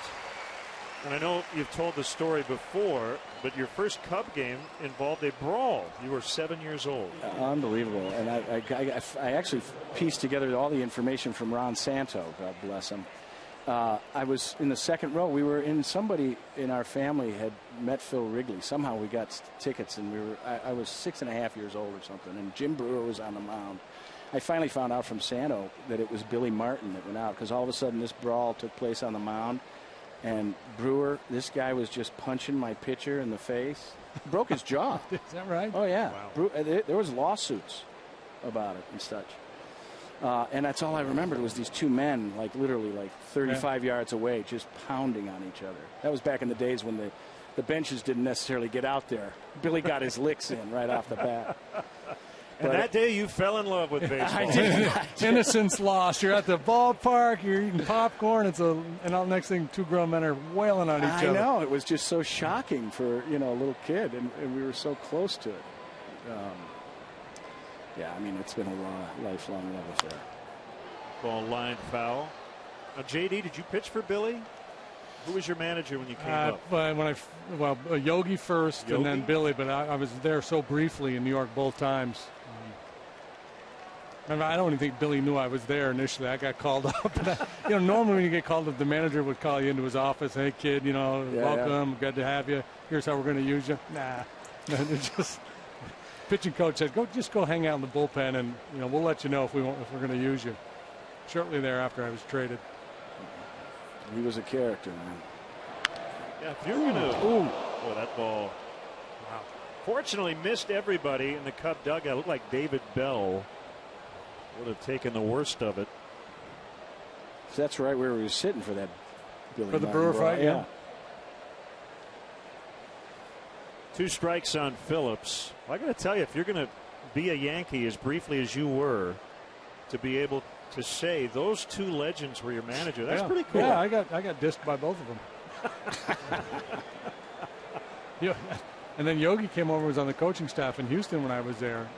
My rookie year in Houston, I was pitching pretty well, and Yogi said, "You never done that for me." And I had 2 starts with a Yogi. Yeah. Oh wow. Yeah.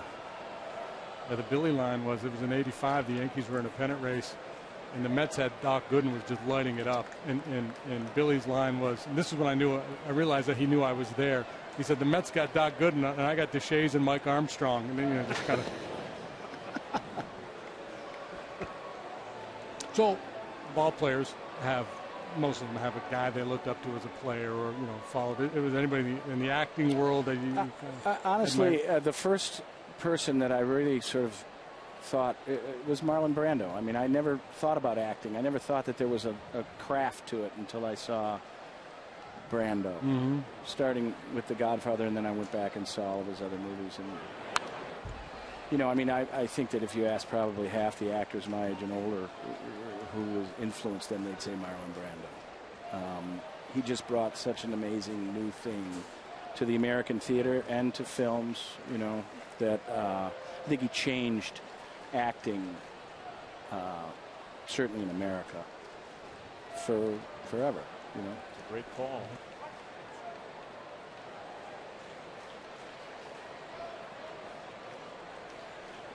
This has been the toughest inning for Wood. A lot of deep counts here. He walked the leadoff man. And now Phillips launches one to deep left. As DeJesus runs out of room, that's a 2-run homer for Phillips.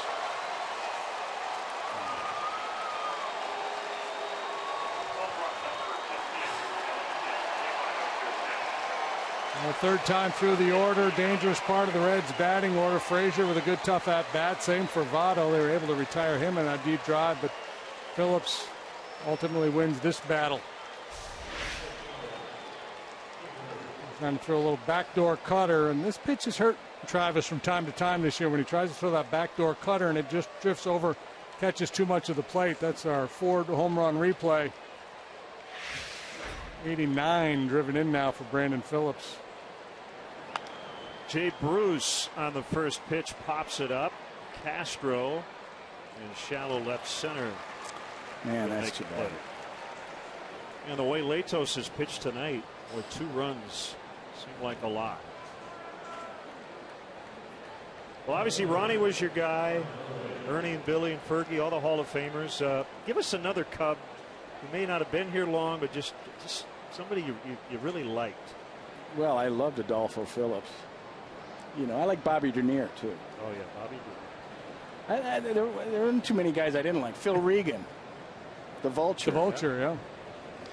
I mean, and we've had our characters too. Yeah, the Yankees had Yogi and they had Billy Martin, but we had Ernie.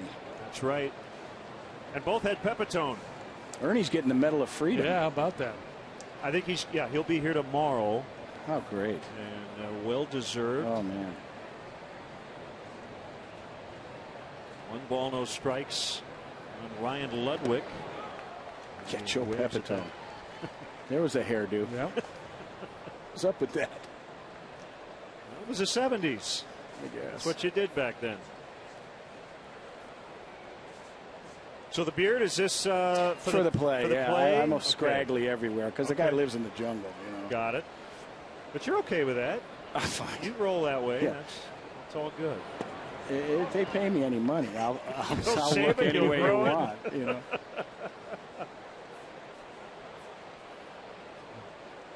2-1 on Ludwig. Brandon Phillips with a go-ahead 2-run homer. Cued toward first, and this will end the inning. And Billy Pete getting ready for the stretch. Tonight's guest conductor for Take Me Out to the Ball Game, actor and Chicago native William Peterson. All right, let's wake up Harry and get some runs. A 1, a 2, a 3. Take me out to the ball game. Take me out to the crowd. Buy me some peanuts and cracker jack. I don't care if I ever get back, 'cause it's root, root, root for the Cubbies. If they don't win, it's a shame. And it's 1, 2, 3 strikes, you're out at the old ball game. Go Cubs!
to all of our service members at home and abroad. 2-0. The Reds have the lead. Matt Latos has been as good as ever, and that's saying a lot. Travis Wood, that leadoff walk, and then a couple of batters later, the 2-run homer by Phillips. And Sherholtz hits a ground ball right to Brandon Phillips.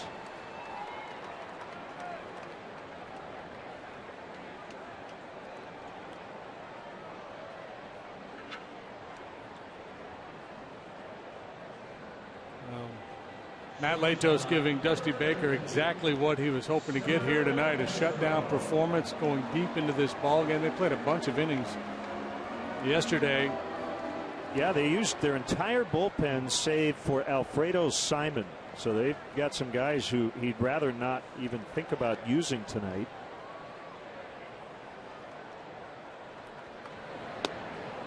"13 innings yesterday, beating the Padres 3-2.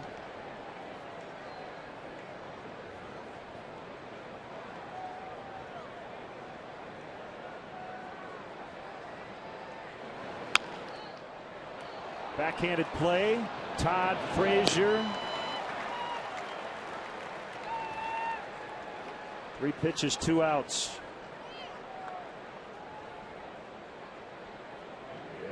Frazier struggled with the bat this year, but solid down there with the glove. Closer for the Reds, Aroldis Chapman, the Cuban Missile Crisis, worked an inning yesterday. He'd had the previous 3 days off, so I assume he's good to go if needed. Latos might not need any help tonight the way he's going.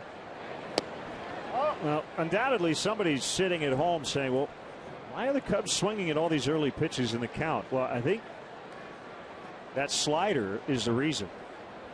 Well, He yeah, wants to get to 2 strikes against this guy. yeah, and his command has been so good tonight. The idea that you're going to work walks.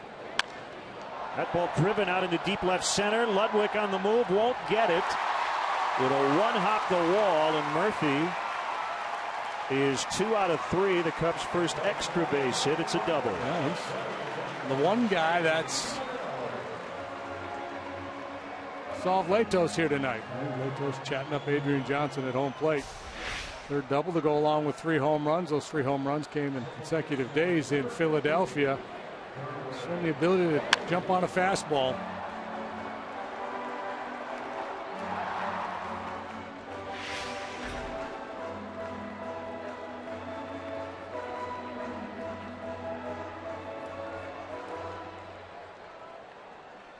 Cubs with 5 hits in the ball game now.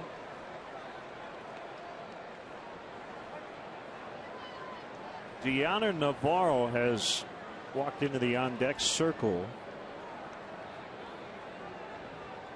as Pedro Strop cranks it up in the bullpen. So Navarro would hit for Wood if we get to that spot.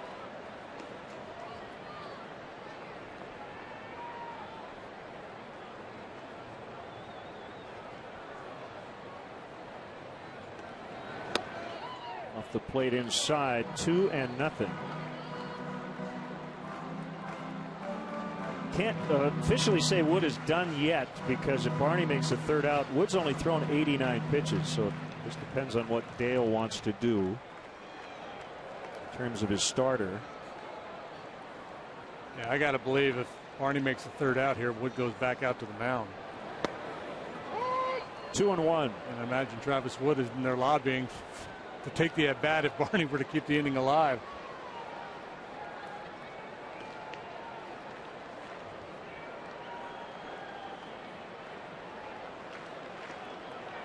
Considering his on-base percentage is better than 2 of the other guys in the lineup, and his slugging percentage is higher than a lot fewer at bats,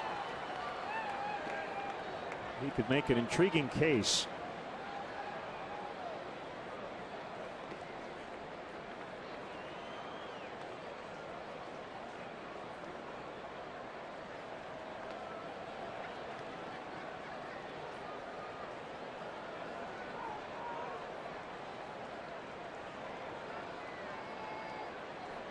2-2 the count. Here's a pitch. Ground ball to Cozart. Pretty routine play to end the inning. 2-out double, but still nothing on the big board against Latos. It's 2-zip Reds after 7.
Friday's game, these are all against the Cardinals here on CSN, starts at 3:05. Our coverage begins at 2:30.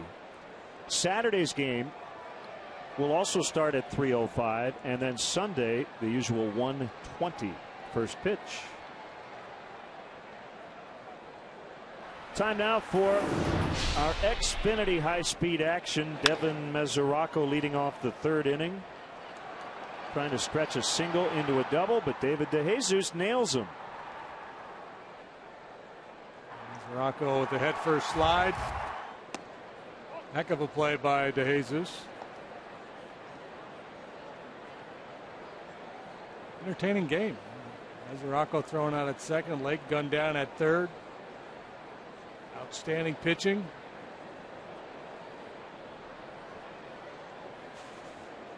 Only ingredient missing would be a comeback by the home team.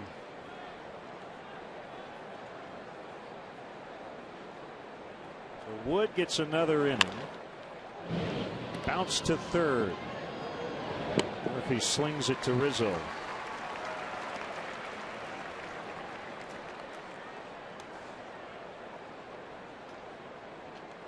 $33,277 in the ballpark tonight.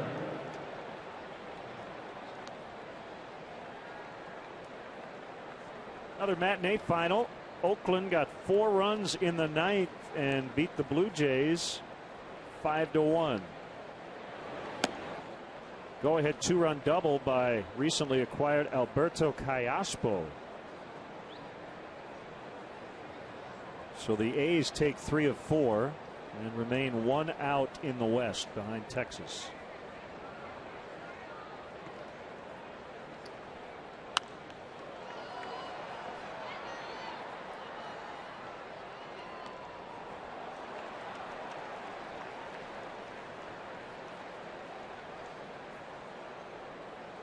Blue Jays and Nationals, 2 biggest disappointments probably, right?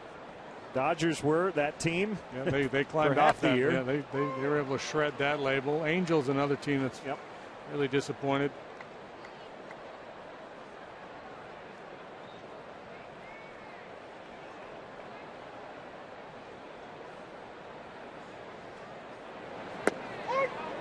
Called strike 3. Time for our AT&T tweet. Comes from Saul R26. Hey guys, an aspiring baseball broadcaster, play-by-play kind of guy. Any advice, Len? Do it as much as you can. Take a tape recorder, your iPhone, whatever. Sit in the upper deck, Bother everybody around you, call the game. Do talk shows, sports reports, news reports, traffic and weather. Get your voice on everything you can. That would be my advice. Or show up at the ballpark tomorrow and tell them you're me. Maybe they'll buy it. It is 2-0 Cincinnati.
Including pitcher gas gauge, stats, and tweets with Cubs in-game live.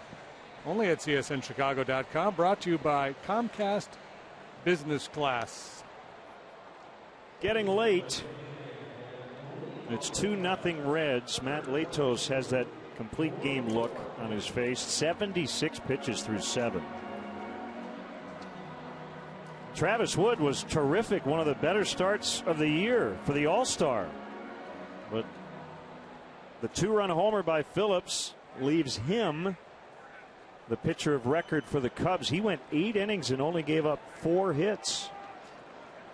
Yeah, so just another case of lack of run support. And Travis in jeopardy of falling to 7-9. Logan Watkins, a rookie, will bat, and Latos paints on the outside. 1 strike the count. So just to update now, that's a total of 7 runs scored while Travis was in the game in his last 6 starts. The Cubs have scored runs after he's left, but he's been in there. They've not really been able to give him anything to work with. And you could really make a case for Travis Wood taking this at bat. I mean, certainly you can make a case for pinch hitting for him here too. But even if you're going to change pitchers, the way he swings the bat, it would be justified if you were to let him hit here.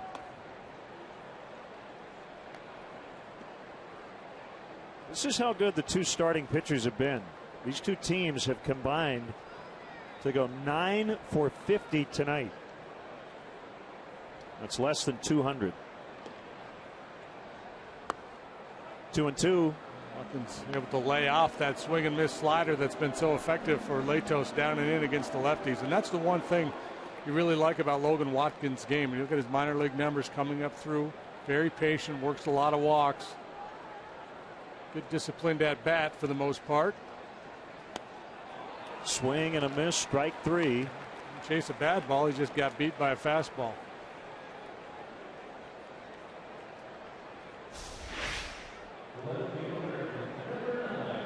Not much to hit in this AB, and then a perfectly placed 93-mile-an-hour fastball to finish him off.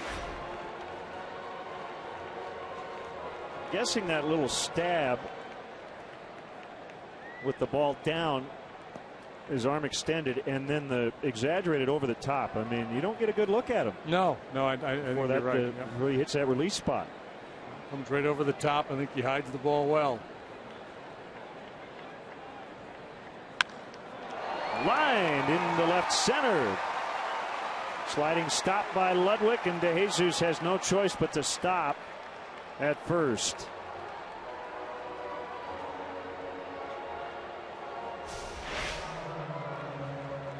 A good swing of the bat here. 1 out of 4 now is DeJesus. He, again, another great example. You know, normally he's patient. He's up there taking pitches, but Latos has been all over that strike zone, so he might as well go up there looking for something to hit.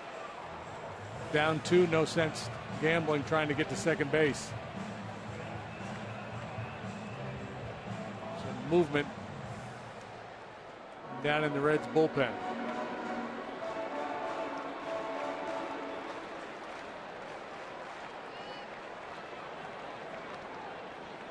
Junior Lake fouls into the upper deck. Actually on the roof down to the first deck. Watch the Cubs at Wrigley this Friday, August 16th, as they welcome in the Cardinals at 3:05. The first 10,000 fans at the game get a Cubs summer travel kit. Compliments of Starwood Hotels. For more info or to purchase tickets, it's Cubs.com. Broxton is up.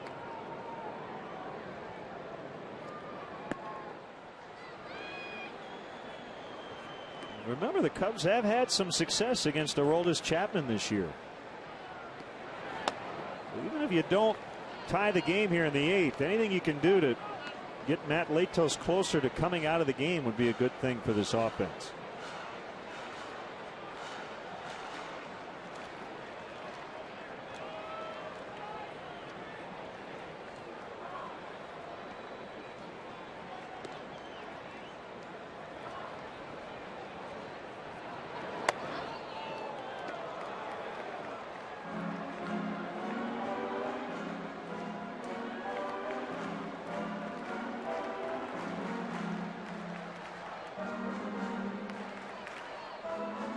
Primarily fastball slider from Latos tonight, and fastball command has been so good. He's shown a willingness to straighten up the right-handed hitters.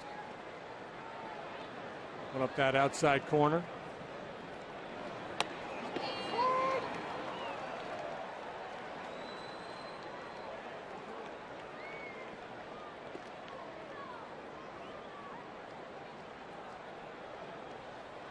Quite a drought. Cubs have not been shut out in 3 consecutive Wrigley Field games since 1924. As we sit here in the 8th inning, shut out in back-to-back games against the Dodgers to end the last homestand.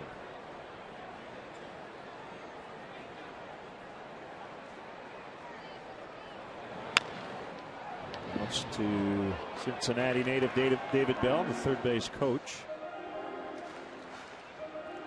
And the Cubs lost that 4-game set. Were swept in that 4-game series by the Dodgers. Shut out in those final 2, as Len mentioned, and they didn't see Greinke, nor did they see Kershaw in that 4-game set.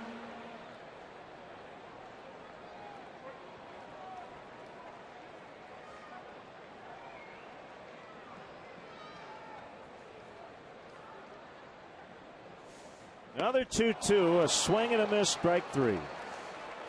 9 for Latos. You see there are a couple pitches in that sequence in the zone. One fastball up and then a slider stayed in the middle of the zone. Junior wasn't able to do anything with those, and then came up empty on that good chase slider from Latos. It's an impressive pitching line.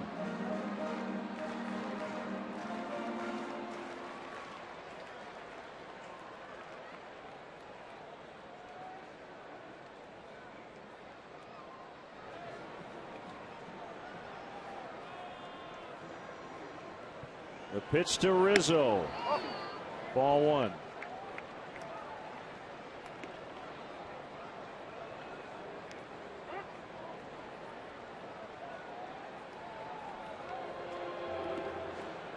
One swing of the bat could tie this ball game. Rocco wants to chat it over with Latos. And the conditions have changed a little bit. Phillips' ball certainly wasn't hurt by this fact. The wind has died. It was blowing in when we started. It's either not blowing or it's blowing straight down, as you can see by the flags. 1-1. Anthony hit just $160 on the road trip, 4 out of 25. You know he'd love to get his former teammate here.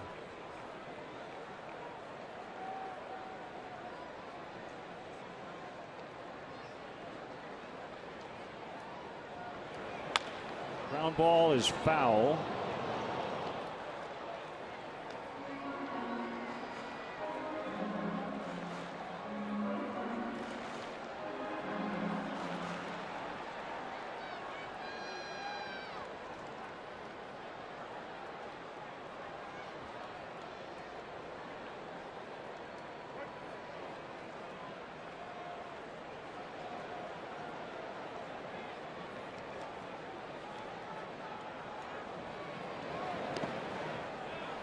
Down by Mesoraco. Ryan Hannigan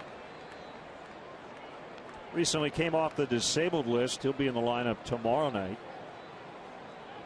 Missed a month with a sprained left wrist.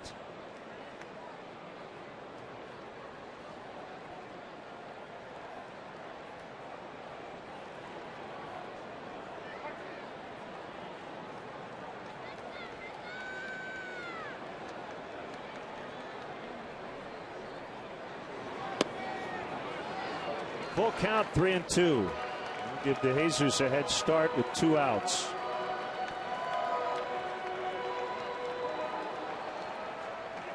Watching Latos work all night long, Rizzo with a better feel for how he's trying to get people out and able to lay off that slider that beat him his first at bat.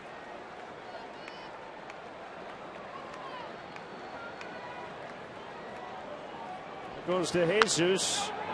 Ball bounced to Votto, backs up, and now underhands to Latos, and the inning is over. We will go to the ninth. James Russell coming on. 2-0 Reds.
Two 2-0 Cincinnati as we get into the ninth inning.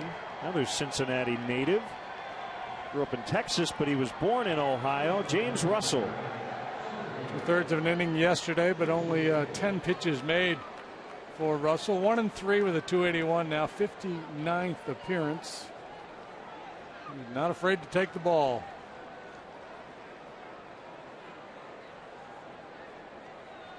Top of the order, Chu, Frazier, Votto. Makes sense to bring in the lefty.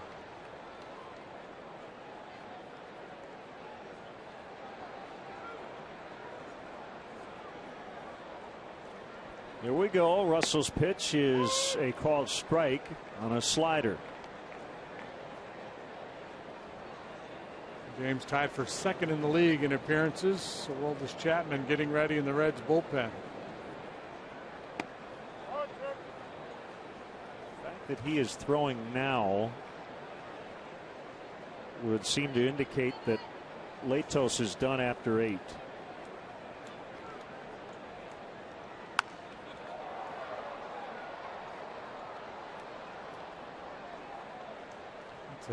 It's a tough call to remove a guy who's pitching as well as he is and as efficiently as he has.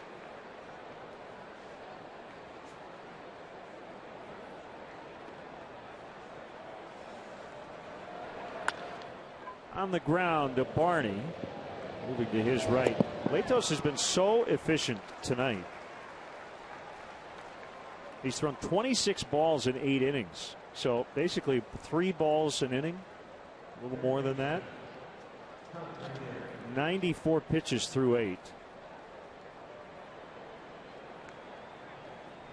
Wood threw 97 pitches in his 8 innings. And again would be on the hook for the loss.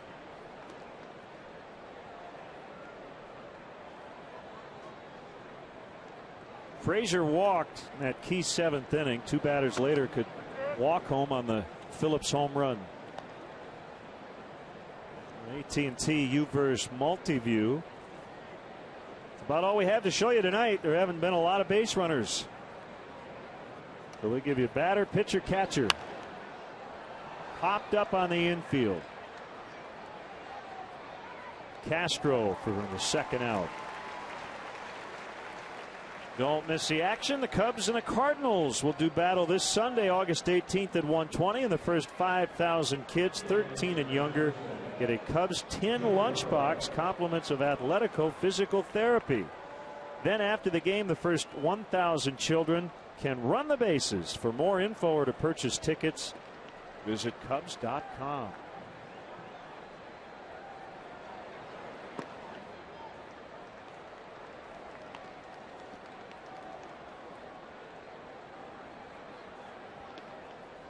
What was your tin lunchbox? Superman? What'd you have? You know, I don't know that I had one. You brown bagged it? Brown bagged it or walked home from school in grade school. I'd walk home sometimes. I had one. I can't for the life of me remember what it was. I had one. I probably would have gone Flintstones. Yeah, that's a good call.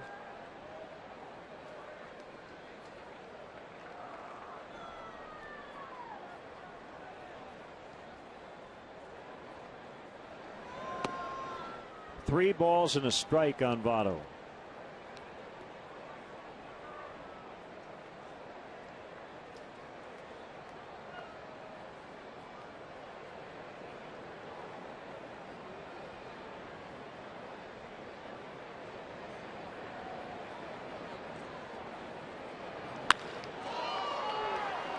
Lined, and Lake was able to catch it. Boy, picked that one right off the turf. Must have been knuckling. A 1-iron as he lines out to center. Little snow cone. Bottom 9, 2-0 Reds.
Nets. Tune in for pitcher's duel on the north side as Cubs ace Jeff Samardzija squares off with Cincy's Homer Bailey. Don't miss Cubs Reds tomorrow night at 7 on Comcast Sports Net.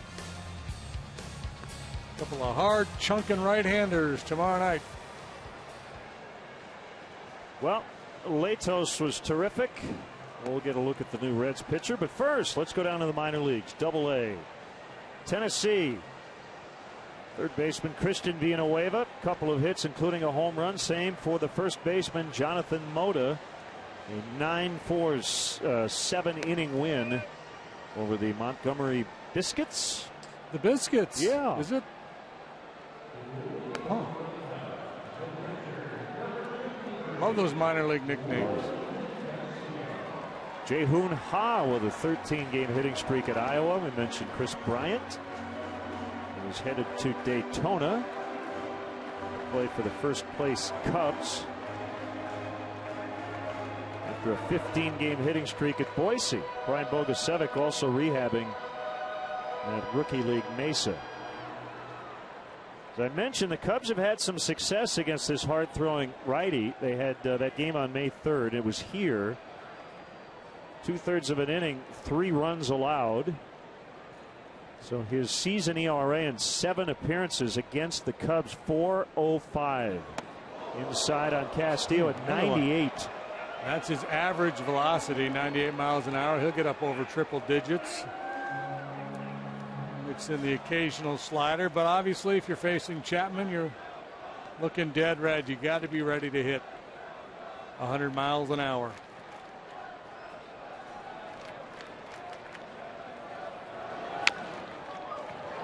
His ERA at Great American Ballpark as Adrian Johnson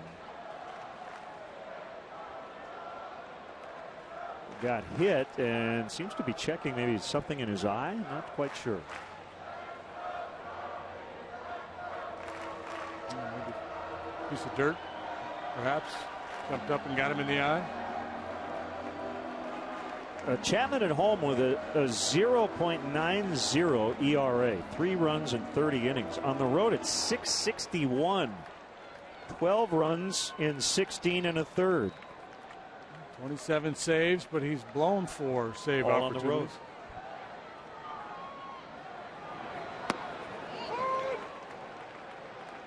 opportunities. $80 strikeouts in 46 innings. That's a strikeout rate of better than 42%. And the sample size is not very big, but his strikeout rate almost 2 per inning at home. 59 strikeouts in 30 innings. That is number 22. Highway 101. Wow. And the gun, the radar gun, usually registers a little higher when the ball's down in the zone. On belly button high at 101. Not many are going to catch up to that. Dale pinch hits for Scherholtz. He'll go with Deoner Navarro, batting right-handed.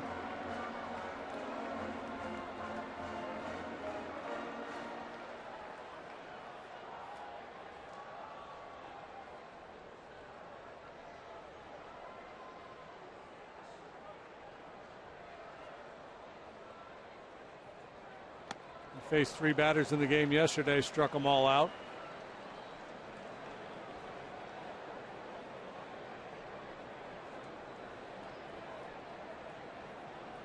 Here's why you do this.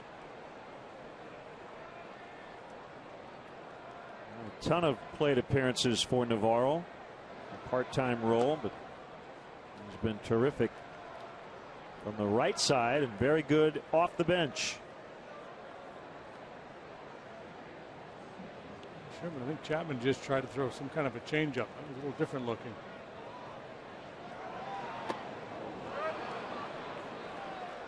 Deoner had committed and couldn't stop. So former battery mate, 24 games with the Reds for Deoner last year.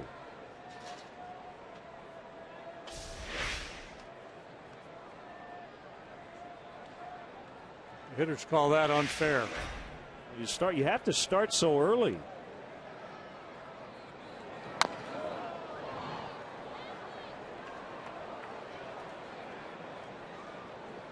for that reason. He was really late on 101.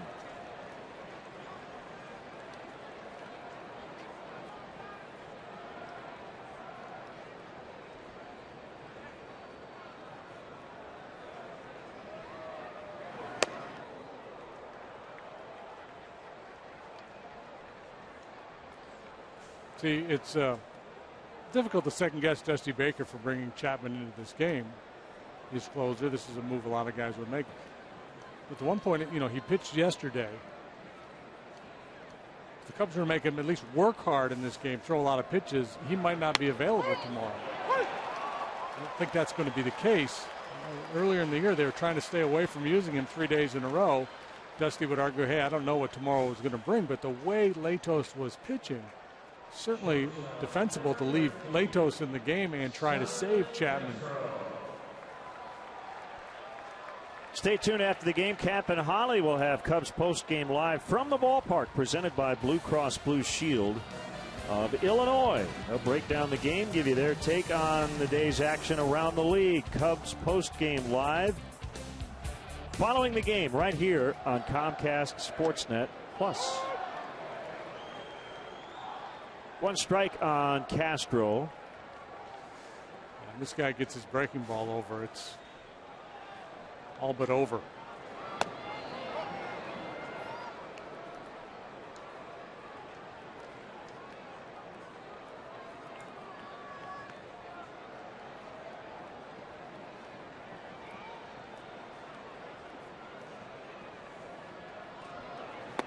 Chapman's from Cuba.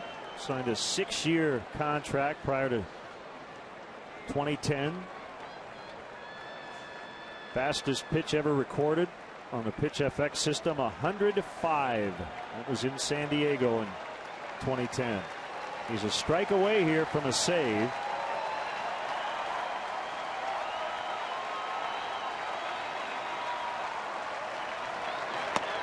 Swing and a miss. He fans the side in the ninth. And for the first time since 1924, the Cubs have been shut out in 3 consecutive home games here at Wrigley Field in our